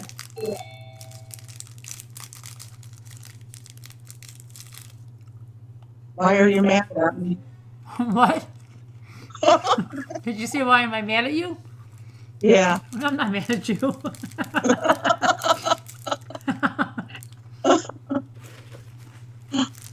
What are you eating? I'm eating one of these Kinder Buenos. Oh, yeah, yeah. Oh, you've had all those, right? Oh, yeah, I've had those. Yeah, I actually did have one not long ago. I still have one left. That was the first time I tried those. Like, who's here? Dreaming. I heard somebody. Dreaming. Dreaming. Hello, dreaming. Dreaming of you. Dreaming of you. I don't have my chat on. I didn't go in there to get my tablet since you said you probably wouldn't be here too long. Oh, so you can ignore everybody. Should I go get it? No, just. Hey, yeah. Sam. I've been talking to everyone. Right, I see that. I don't really have that much more to say. Really, I don't even taste like hazelnut, Evelyn. It tastes almost like a Kinder Egg to me. Okay, yeah, see. I thought they tasted kind of like those hippo things in a way, but they don't have that custard. Yeah, and I got a bunch of those hippo things over there. I ordered another case and I ration them. They're good, huh? Yeah, they are. So you have to get up real early? But Jimmy eats them he just doesn't even know. Their whole, I'm like, my gosh. It's ridiculous. I have to hide them. Hi, J Bells. Go get it. Shake a leg, Scooch, she said. No, J Bells told you to shake a leg. I don't know. She's mad at you because of the 3 sides of the basket. She's still mad. She's still harboring a grudge on that. I don't blame her. I would too. Yeah. She thinks she did it on purpose. Well, I didn't, but It comes up at least once a day in any phone call I have with her. oh, I'm sure. She's like, oh, you know Sure, what? that's really She has to tell me, traffic. she's like, yeah, I think Scoots really did that on purpose. I'm like, I don't think so. And she's like, yeah, I do. Bye. Yeah. I believe it. Me too. Where do you have to go tomorrow, Carolyn? Oh, I don't have to go anywhere. I have to make some calls to with the refrigerator madness, and Oh, we got to get All that crazy stuff. all that crazy kitchen stuff. Let's Um, open some what balls. was Now, I where gonna did I say? put my ball? I put my ball somewhere here. Oh, okay, good. I have just one myself. That's it. Oh, she's Well, laughing. She's I laughing forgot. I about think the. I had two more at the house. She's laughing. Oh, you're in I know. Dave's. Wait, you meant to Dave? You didn't tell me you went to Dave's. Yeah, we both came today. Oh, did you? Did you stop anywhere on the way? No. No. He had one dog with him. He left a little bit before I did, and then I had two dogs with me. I see. So, you can't really go in when you got dogs in the car on a hot day, right? yes. Was it hot by you? It's cold here. No, it was hot. Is it cold at night by you? It's so freaking cold here. Yes, It's ridiculous. It's cold here right now, yes. It's ridiculous. I just said to myself, damn, I'm going to have to bring out the foot heater back out. Well, how cold is it? It's freaking cold. And Jimmy's like, oh, tomorrow it'll be good for swimming. It'll be 85. And now it's down and going to be 81. It's ridiculous. Yeah, Yeah, it's supposed to be 87 tomorrow here. So, My friend in Pennsylvania said she's already having to wear hoodies and stuff. yeah, it's freezing. We ate dinner on the deck and it was so cold. I was like, I was freezing. Aw. It just happened suddenly, didn't it? Well, it's sometimes August is crazy because sometimes it's like very rarely, but there's been years it's been like a heat wave. But then I remember like when we used to go out at night when I was younger and stuff, like dancing and stuff, and we'd come back home late at night. It was always heat was on in the car in August. Crazy. My daughter had the heat flying last night in the car. Is she? Yeah. She's always cold. She came in from New York City. You can't even believe she came in from Alaska. She had like a knit scarf that she has on, a North Face jacket, which she told me is a spring jacket. Doesn't look like one. Just ridiculous amount of clothing on. So she gets cold easy. Yeah. I'm going to turn the light on so you guys can see this, I guess.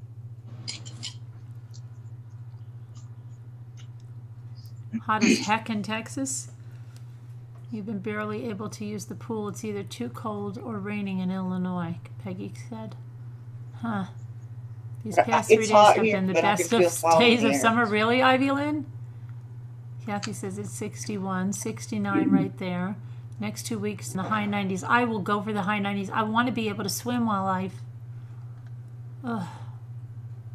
it's too freaking cold.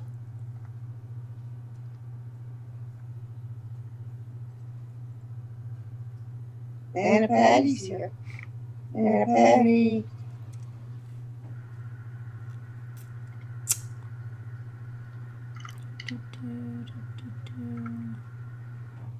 There are many days in September that are boiling still. Ivy Lynn, I don't even know how you say that because you're up further than me. We don't get many days that are boiling in September. It's so sad. I hate it. I hate it that we're going into winter. I hate it. Well, you're still going to get a lot of warm days. Yeah, I don't think so. So early. You've got fires, Leisha? No, I think we got robbed this summer. We were robbed. You're going to get warm days again. All right, we'll see. I doubt it. We will. I doubt it.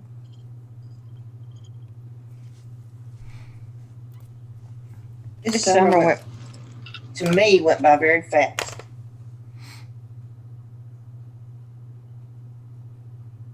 Zoom and it was gone. It's cold here in Massachusetts, 59. See, Nicole, yeah, I'm with you, but it's probably colder than that here. It's ridiculous. Ridiculous.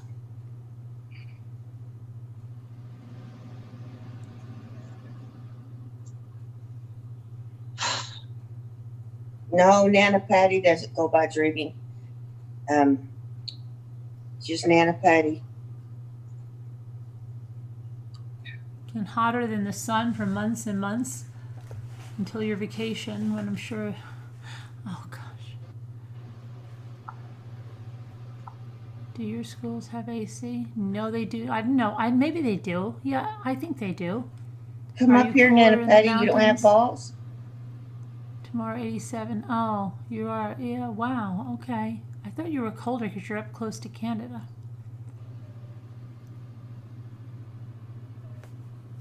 Your Saucy says 107 out there in California.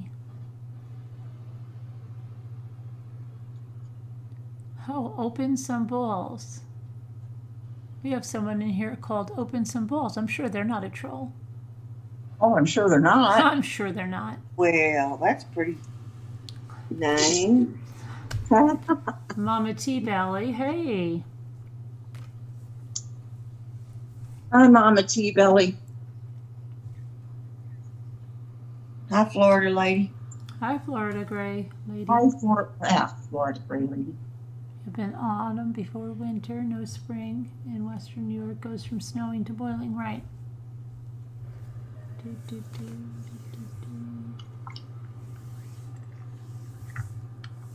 If you talk to Lisa D, tell her that I gave Apple her Happy Mail from her today, Oh, okay.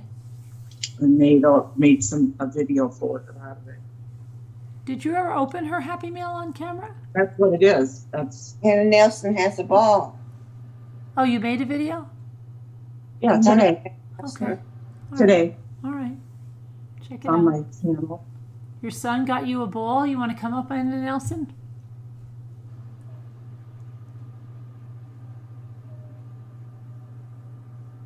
Lightspeed for the Hedgehog wants to just check the time for everybody. Well, the town crier.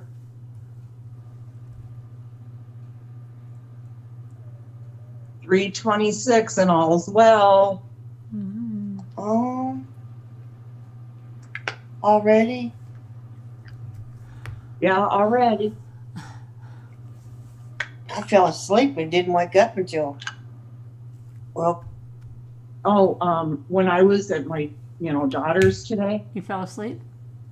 no, Oh, at Nikki's. yeah. She lives in a trailer park just maybe a mile down the highway from me. Yeah, probably about a mile. And when I went to pull in the street that I normally go down in her park, I couldn't get it down because the whole thing was filled with fire trucks, ambulances, police tape, Oh my gosh. but no lights are going. I see no smoke, Oh, but tons of investigators there. what the heck happened? Come to find out, it was a trailer fire with a mother and two kids, I guess, trapped inside. oh, Did they get The them out? 2-year-old, huh? Did they get out? No. They died? The 2-year-old baby girl died. It was some kind of an explosion. Oh no. Yeah, well, some people were saying, from what I read in the article, that there was an explosion. And I'm in a group, that's a Facebook group about our town. So I got in there to look to see if anybody knew what happened. And that's when they said this. So the mother and the other child got out? Well, I guess they rescued them somehow, and they life flighted them to University of Chicago in very, in serious condition. I don't know if it's another child or what. But it didn't say in the news that it was a 2-year-old that died, but on Facebook it's saying that it's a 2-year-old baby girl. Oh. I know. My God, that just, because it was such a beautiful day. Mm. The sky was perfect. And when I got down to Nikki's, she didn't even know anything was going on. Really? Yeah, she didn't even know. And there was this horrific fire, because I ended up seeing the pictures. I caught like 3 trailers on fire, I guess. oh man. Like so quick. And anyway, I'm at her house. I'm outside, and I've had my 2 dogs. I'm like, let's just do this outside, Right. because she has 2 dogs, and they were inside. So, start hearing and looking up and see this helicopter, and it's just a perfect big blue sky. It's so beautiful. This helicopter's just hovering, like staying in one spot, and it was there for so long. This is before we even knew what happened. Oh, they were airlifting them then? No, that was the news, I guess. Oh, the news. Okay. And it was there forever, just hovering, and then we went, Apple was opening her gifts and everything, and there was that helicopter. It comes back again, just hovering there. Oh, and then I left. I was there, I don't know, an hour or whatnot. I went out, I left, and had to go around, and everything was still there. All the ambulances, fire trucks, investigators, they were just roped off. And then I see a coroner's van, and I'm like, oh God, yeah, somebody died, obviously. Wow. It's so sad. Yeah, prayers for that family. Wow. I know. Kathy said there was an airplane crash by her today. I'm not sure what happened. A small airplane, Kathy?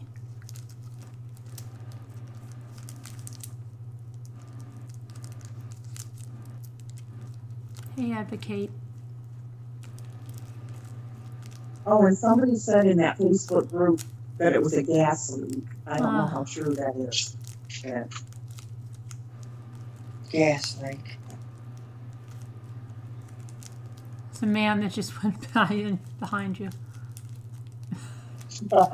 That's Dave, not Dave. Remember? Oh, Dave, not Dave. Dave. Nobody's calling him not Dave. There's not Dave. Right. He looked like he was carrying a mug of something. Carrying his beer. Is that what he was doing? Yeah. Okay. His light beer. He likes his Miller Lite. Miller Lite. Isn't it when it's time to relax? One beer stands clear. Isn't it Miller beer? Okay. Yeah, I do remember. They don't even have commercials for beer like they used to, right? I don't remember. No, not those kind. Yeah, I don't remember. Not those kind. I don't remember. They used to have that jingle all the time for Miller beer, right? Yeah. But no, they have beer commercials, but it's like mainly during football and all that, right? Right. That's true. Yeah.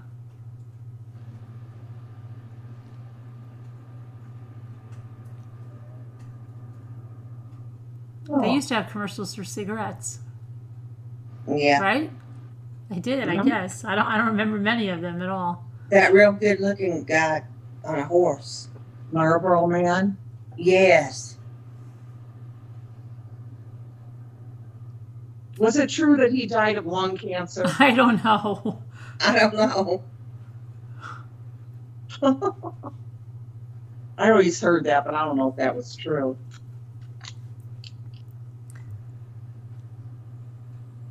How far is that from where you guys live? What are you talking about, Diana? Oh, she's on. Carolyn, what did you do today? I didn't do so much today. I was like, what was I doing? I was on the phone. I had phone calls to make. I had some things to look up. Then I went over and saw my daughter for a little while, but then she made plans with a friend of hers from high school. So then then she was going to pick up dinner. And so her and Jimmy went down to the restaurant. They saw, I guess, Jimmy, they're horrible storytellers. They went up in the apartment and Michael was working, but I guess he took her up there because Jimmy said, can she go see the dog or something? I don't know. And she was up there cooking. And I'm like, well, what was she cooking? I don't know. What did it smell like? No idea. Okay. They're not very observant. And then I said, was she friendly? Oh, she was friendly. Place was clean. Where were the other kids? The other kids, Riley was there, and her half sister Anna Mae was there. They came up. She saw the dog. I'm like, she pet the dog? I don't know if she pet the. You don't know if she pet the dog? I think she pet the dog. Then she got the order all wrong. So then she was asking me if I wanted the penne alla vodka. I did not want the penne alla vodka. So it was a mess. So I ate something. I ate the other. It was supposed to be a veal parm dinner, and they made it into a hero because she gave the order to somebody that wasn't paying attention. Okay, so it was like it was crazy. And then we went out and we ate, and then she was in the middle of a Zoom meeting, and she's like, "Oh, I'm in the middle of a Zoom knitting meeting of knit night." So, and then she was like talking about us, and she said, "Yeah, my parents are here. They're and then my little brothers, they were making a lot of noise, and now they're outside on the deck, and there's a glass door, so it should be okay." And I'm like, "Boy, I'm glad we didn't interrupt anything." So she was watching the stupid knit night, and then right before that even ended, then the guy from high school, who she's been friends with since the first grade, came over, and then we just okay, we're gonna go home. Oh my gosh, that was so scary. Did you just hear that? Yeah, what was that? Somebody, I think Luke slammed the basement door or something. It scared me. Luke, what are you doing? What was that noise? Okay, try to close it. A little quiet. That's scary. Startling. Hi, Luke.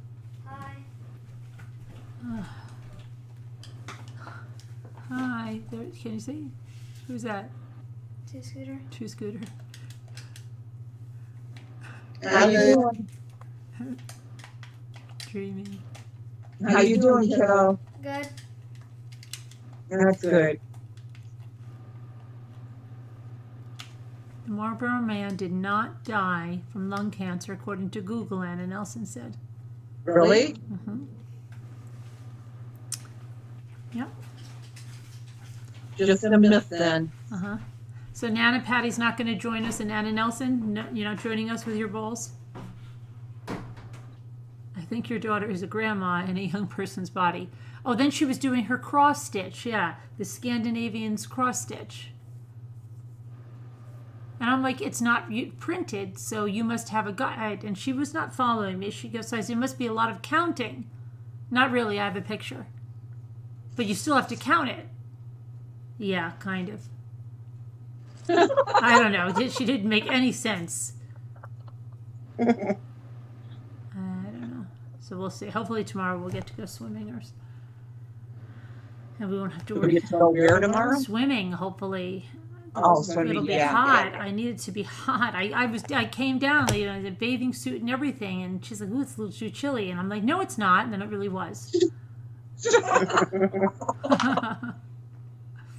Oh, hi from the red-headed step-aunt, Luke. Yeah, Davida.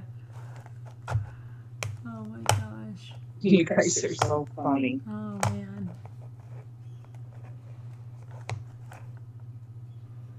Oh, Nana Patty, I'm sorry you're still feeling bad. Yeah. Oh, yeah, she's not feeling bad? You're not feeling good? You're feeling rough? Oh, sorry to hear that. Nana Patty. I think you're in a flare. Look how tired she was. All right, Dreamy, go ahead. Open your ball. Okay. What'd you get? Not quite that fast, chick. Oh, okay. Oh, I got another chili. Oh, another chile. Oh, let me and see. I needed it. Let me see what number my ball is. Is a 5. No, I've got 512 again. So I definitely don't think this is the ball that I got. 512? Yep. Glow in the dark cupcakes. You did? You get it?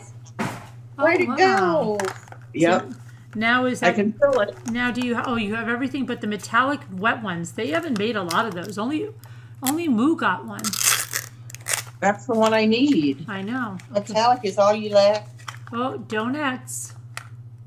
Oh, yeah. I was You got trying to that see what left? number mine is. Yeah, Dreaming. I just need that one, and I believe the metallic blue one. Green wet spray, ones. and the wet one. Just those two things. Oh, that's good.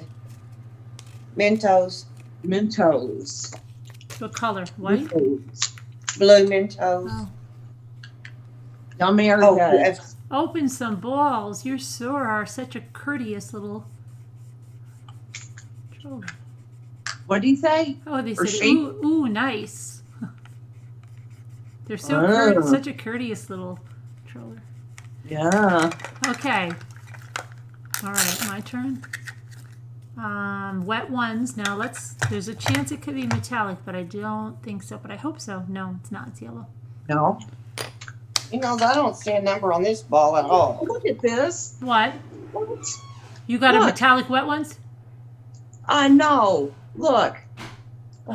Double airheads. Double. Yeah. Well, that's lucky. That makes up for the one you were missing that time. No.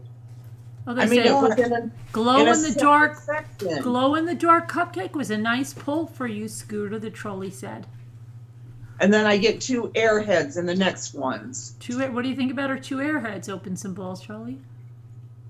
This That ball is is awful. Will you put This that in ball- your letter? I will. I have to get that letter written. I really do. this ball is 526. Oh, I don't think I've ever had 526. Is it my turn? mm-hmm. Carolyn. Mm-mm. No, it's Dreaming's turn. Oh, Because I went, and then you went, and Dreaming now. yeah. I've opened 3. Okay.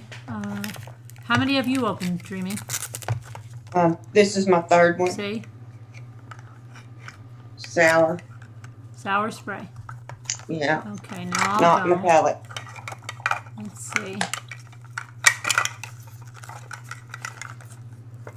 Whose turn? Me, I'm going. Calm down.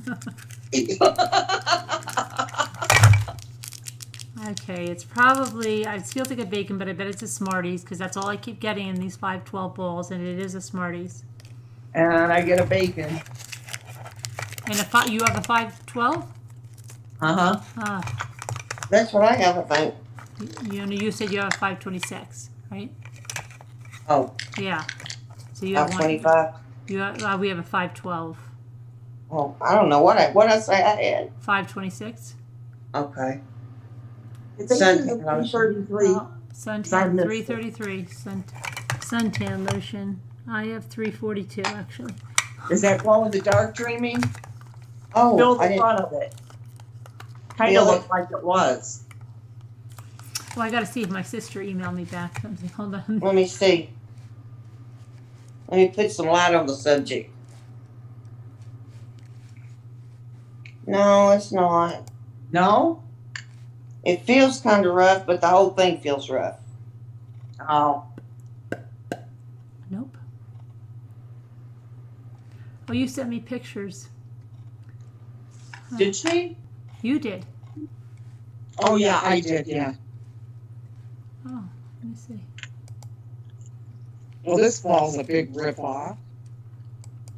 So you got one. Soy sauce. That was You got your one itch. glow in the dark. That was Yeah. it. Didn't you get one that you needed though? To complete your set? No. I already have these cupcake ones. Oh, you got pictures. Oh, there's some nice pictures of the kids. Oh, heck, I thought you had. Oh. What, Carolyn? I said those are some nice pictures of the kids at the beach. I They didn't are, see aren't them. they? Mhm. Are any of them videos? Because I was sending them a different way and it only takes so many, but it's a lot quicker to do. I don't think any are videos. I need to send those videos. Oh yeah, not the ones that you sent now. They look like snapshots. But they're good. Yeah. They're very good. They are, aren't they? Mhm. Yeah. I told you that camera's wonderful. Yeah. Thanks. I just Oh, have wait, maybe one there left. is a video. There might be. No, it's a picture. Okay. All right. Sorry, Dreaming. What? Oh, sorry.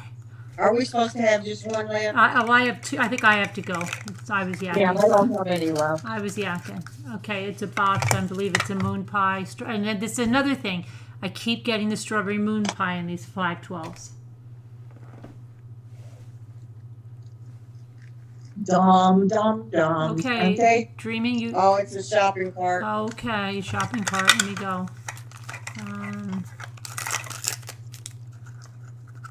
Okay. It's a spam. Oh. Wow. I have to start cashing these in. Let me see what. Yeah, somebody said glow in the dark cupcakes are $30. No. No, they're not. Yeah. Are they? Yeah, she said on Facebook. Who said it? Ivy Lynn? Uh-huh. It was Ivy Lynn that said it? I think it was. Let me look. Because I have a few of them. I'd be happy to sell them. Yeah. Which one should I throw out, Ivy Lynn? $60. I'm gonna go sell some. Ivy Lynn, did you say? Thanks, Davita. It's the merch. It says True Crime Movie Night with Mommy Ramblings. Yeah, she said glow in the dark cupcakes are going for $30 on Facebook. Okay, I don't have any. Way but to go, Ivy Lynn. That's Let me throw one out right now. Awesome. I'll check it out, Ivy Lynn. Yeah, they're $20 to $30. She said. What else is going for hot big bucks over there? What else is going for big bucks, Ivy? Donuts bringing in anything, or What else are they hungry for? I'll pick up a few hundred. I don't mind that. What do you got over there?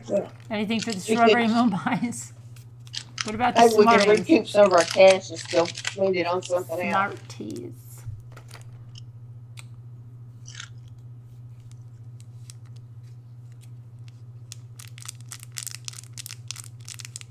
Sam, what happened? What happened, Sam?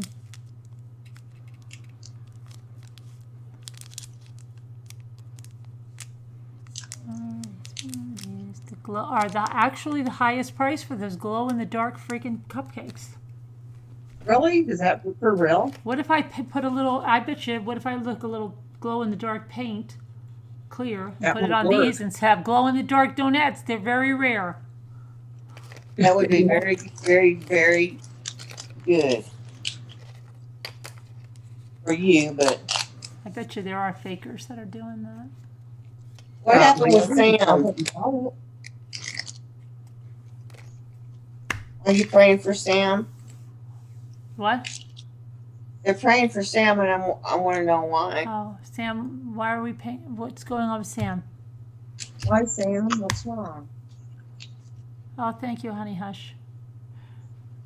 Okay, we just literally got back from being 18s. We drove. This really upset me. His job is essential, so he has no choice. Oh, what happened? You literally got back from being gone for 18 days in Michigan. We drove. This really upset me. His job is essential, so he has no choice. Her husband has to fly. Oh, her husband has to fly? Where is he flying to?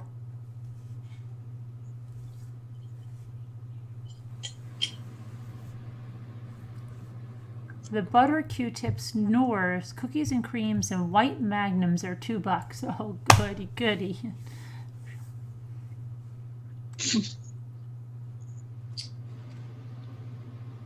Okay, I'm ready.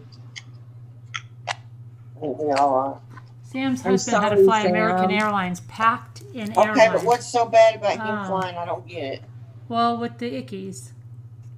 Oh, he had to fly American Airlines. Oh, this is a 2-2. and it was packed, she said. Oh, Oh, in oh, Chicago? thank you, Kathy from Texas. I get it now. Oh, okay. Prayers, everything is fine. Fly 512. My daughter's roommate flew back and forth to London. Knock on wood, she's fine. stayed there like a month. Yeah. So she's back now? Well, she's been back for almost 2 weeks. 2 weeks when my daughter came, I think. So yeah, she's okay. So hopefully it'll be fine.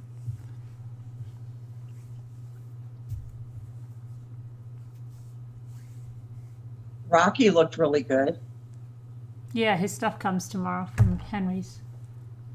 Good. Jimmy's got him on a tight schedule. I could tell. Yeah, I'm telling you, he's taking complete control over it. But like he that's what he does about stuff. Like he takes control, and it's like it's his way. Like, and if I go to put a toy in there that might not, no, can't have that toy right now. And then it comes out, and then he told me that I put like a little liner in there that he talked to the lady from Henry's, and that's not supposed to be there, so that had to come out. And he has a special way. He covers the tank, and he's got a whole notebook in his schedule that, oh no, he's got to sleep through the night now. That's nice though, isn't it? Yeah, but he's very regimented, you know? Well, he wants to make sure he's trained right. Yeah. He's like, because the lady told me he's going to be an alpha male, and if you don't show him who's boss, he's going to be really hard to handle. He's kind of like a dog. Right. Yeah. What are you rubbing over there? What is that? One of the babies. Hi, Gigi. One of the babies? What babies? You know, one of the baby borns. Oh, baby borns, yeah. I didn't see any of those in any of the Walmarts. I still have several open that I found that I forgot. Really? Yeah, so I'll open them at different time. All right. Okay, Dreaming, go ahead.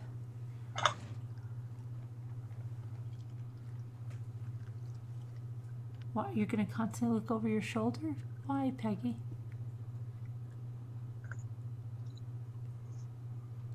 Not hard for you to see it. Oh, it's a green Mentos. Green Mentos. Okay, Scooter. I don't have any more. You don't have any more balls? No, I think I have 2 more, but I left them at the house. I forgot them. Okay, all right. This is a shaving cream pink. Go ahead, Dreaming, you're up.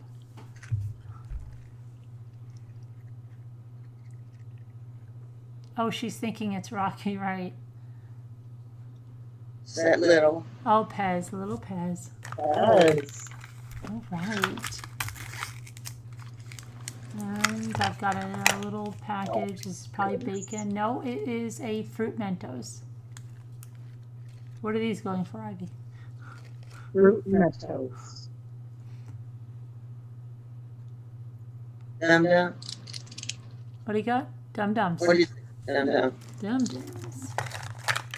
This feels like either. Let me see. Okay, that's the manual. Here's a box. Don't tell me it's moon pies again. Moon pies? Yeah, banana moon pies. I think one of you are going to get a gold one right now. I don't Just think saying so. that. I don't think so. Bacon. I feel like, all right. And I've got something. This feels weird. I'm going to look for some world's smallest. It's a freaking soy sauce. But it feels like it might be glow in the dark. It's weird because that one, if it is glow in the dark, it's if it is, it was in plastic, but it feels like it has a texture. What are you holding, Sugar? Let me see. What are you petting? Flying What's squirrel. on your 2 babies, the 2 little babies. Boy and What are girl. Baby borns. Yeah, I'm pretty sure it is. Oh, 2 girls, excuse me. Oh, sure they're it baby borns. They're precious. Aren't they? Yes. I love those. I've got to look for I them. know, they are so cute. Where's Luke when you need him? I'm pretty sure this is. I see a little They're on the schedule of every 3 hours right now. I'm glad now when I hold you've given me some encouragement. I could hold a reborn and be rocking my reborn. Okay. It's, rocking is therapeutic. It is? They like it? It really relaxes you. Did you open your last one? No, I was waiting to Oh, be okay, yeah, go ahead. Oh, shoot. What? Mine is a Cart? chocolate. Oh, is it glow in the dark? Nope. I have a wet ones. I doubt it's glow in the dark. Doubt it's metallic. It's not. Was your soy sauce It's glow? the right color, but it's not metallic. I think my soy sauce is a glower, but what's the glowy soy sauce going for? Ivy Lynn? Big bucks? You want to open up one more? Big bucks. I don't know if because I have my other one in there. I've got, let me see how many I have. I'm kind of like Scooter. I just have a feeling that. Well, you go ahead. We'll watch you. Go ahead. Open up one more. Okay. Get it open. I thought I had my. I need to take an inventory and start selling some of these. Mm-hmm. Me too.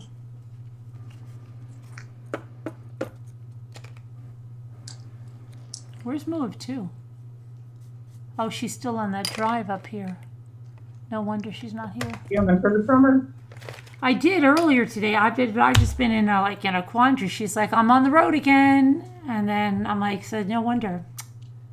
Yeah. She drives through the night. She doesn't, you know her. She stays up all night, so she like sleeps all day and drives all night. Yeah, that's right. Yeah, so maybe she'll be here tomorrow. You're coming to your place? I don't know. She stops at every, the problem is she's always stopping places, and then like she gets on the people, I bet. She gets on the road at like 4. She stops at like antique places, and she spends like 3 hours there talking to these people from these mom and pop places. And then she gets on the road, and they invite her to dinner, and then before she gets on the road, so she's not making good time. Yeah. She gets tired, she pulls over, and she says, I just get a hotel for the night. I'm like, would you go 3 hours? Yeah. Yeah. It's it. She's in no hurry.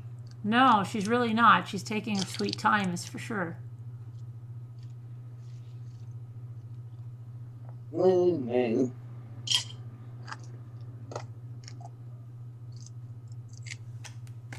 Has she said what else is selling good?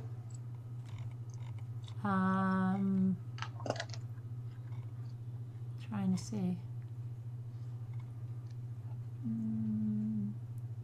Something up there, 15. 12, glow in the dark soy sauce, usually $12 to $15. The golds are $15 to $25. I've seen a lot of gold Kikkoman lately. They must have been in the newer bowls. I have not seen.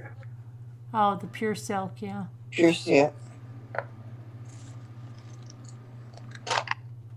I just can't wait till the new ones come out. January, isn't it? Is it January? I thought it was November. I don't know. Well, no, they said it's going to be later or, early next year. Absolutely, Kathy. We want her to be safe on the road. Oh, yeah. She's filling up her car with a lot of stuff from these antique shops already. I mean, she's already got, like, this place is going to be, filled up. She hasn't even bought it yet. Another cupcake. Another cupcake. She's moving slow, right, Alicia? You need to track some way you can track her, make sure she's okay. Yeah, well, she's texting and stuff. You think she has a boyfriend, Davida?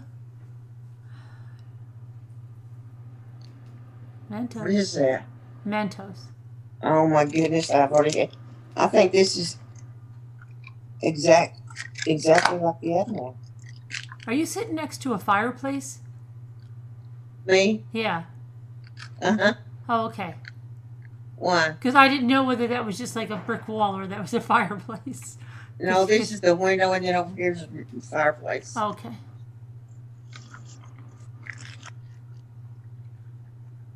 And then my husband's chair on the other side of the fireplace. Is that a gas So fireplace over there? Yeah. We just burn fake logs. You know, they look real. Yeah, they yeah, have yeah, I little know. embers And you have a underneath. little, and you just turn on a little switch. We just turn the gas on, Yeah, a little switch. and then the embers light up. It really looks real. Doesn't put out much heat though. No.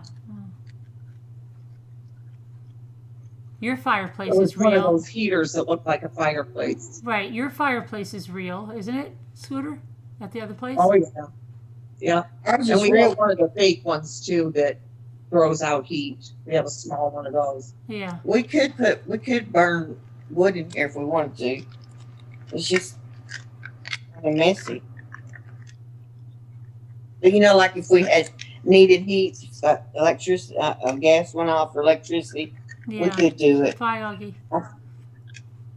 I should have one more, but I did. It was I used to make basket. nurses' hats out of my dad's handkerchiefs like that, those old nurses' hats. Did you? I did. Oh yeah. Yeah. I don't know how to do that. Remember when nurses wore hats? Oh my gosh, I did when I went to nursing school. They made us wear these big white hats. Oh, really? But you didn't wear it when you were working? No, we didn't have to wear them, but in nursing school we did. And they were kind of hard to keep on. Well, you used bobby pins, I think. Yeah, that's what I did to my father's handkerchiefs. I made nurses' hats out of them with bobby That's pins. cute. We had white bobby pins. Really cute. I wonder if they even make white bobby pins anymore. I'm sure they do, yeah. For Oh, bridal yeah. veils and stuff, yeah. Nana Patty, you wore hats when you worked? Oh. And Excuse me. She wore hats, wow. Guess it sort of depends on the area. Do nuns still, yeah, they still have, well, I mean, Catholic nuns still wear, yeah. Well, Catholics, are there other nuns other than Catholic nuns? I've seen nuns in like regular skirts. Oh, do you? But Yeah, isn't that and on they their have- regular days or something? I don't know. I think they have like a day they can wear regular clothes. I don't know. Yeah. Not really sure. All colors and shades, she said. Oh, okay.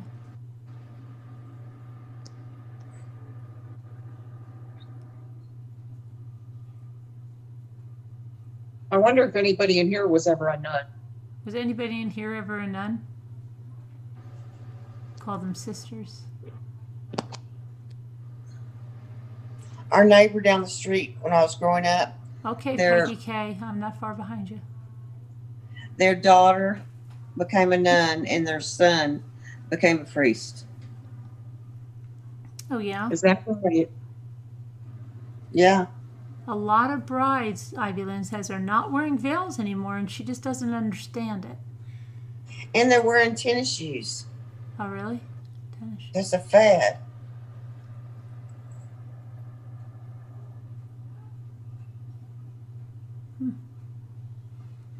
You should see what I did with dinner napkins one night after. Oh, you've told me that what you did with dinner napkins and the chickens. Yeah, you forgot you told me that? You told it to me. What was that? What'd she do? She was, after surgery, she was making all kinds of outfits for these chickens. She had these chickens in her bed, and I think they were like stuffed chickens. And she took tissues because she was so bored, and she started making clothes for the chickens. Who's this? Sharon Martin. Oh my gosh. And then she started making them quite controversial Yes. things that we can't even Honey mention Hush. here on YouTube. Honey Hush, you have to do this. It's That'll be a private Zoom meeting. concentrator, and we keep it in the other room with a long tubing. The Converse sneakers, Ivy Lynn, yeah. They wear those to the wedding.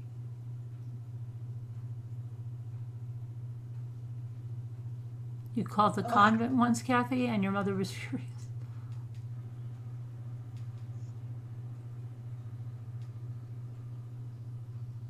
Oh, if they told the nuns they wanted to be nuns, they got higher grades. That's funny. You call all your girlfriends sisters, Anna Nelson says. You had white sneakers on under your wedding dress. I picture that Florida gray lady. I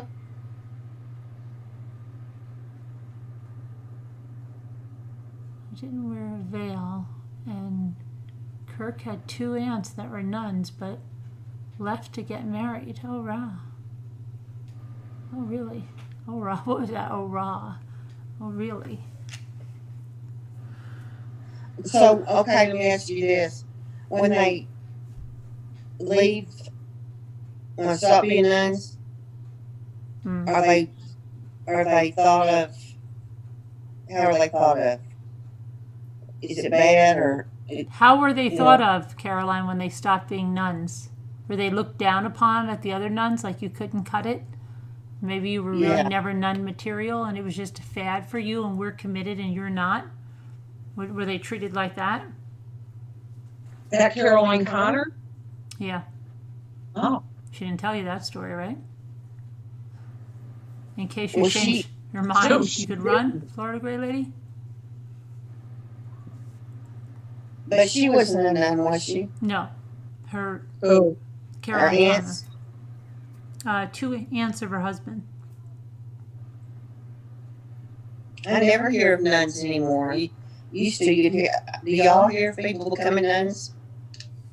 Not particularly that I know. Used to. I wonder if there's a shortage. Yeah, I don't know. Davida said it depends on the nun's story. Well, but they left to get married. Like what kind of story? She said no. She said, "Did you ever see the nun story?" Oh. Yes, too bad. Yes, too bad. I wanted 10 years to run. It's a movie, the nun Nuns story. get a husband and become the Von Trapp family singers. They're excommunicated from the church, Mary's saying. Is that true, Mary? Oh. Well, is that true, Mary? Oh, I don't think they are they? I don't think so. I'm not really sure. I know the family was disappointed because they thought for sure they were going to heaven with 2 nuns. Diana doesn't know any nuns.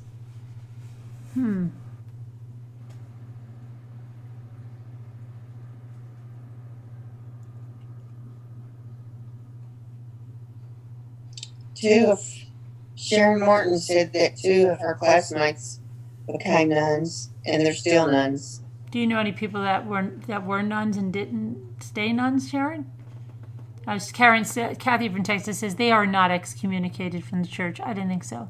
Yeah, I didn't think so.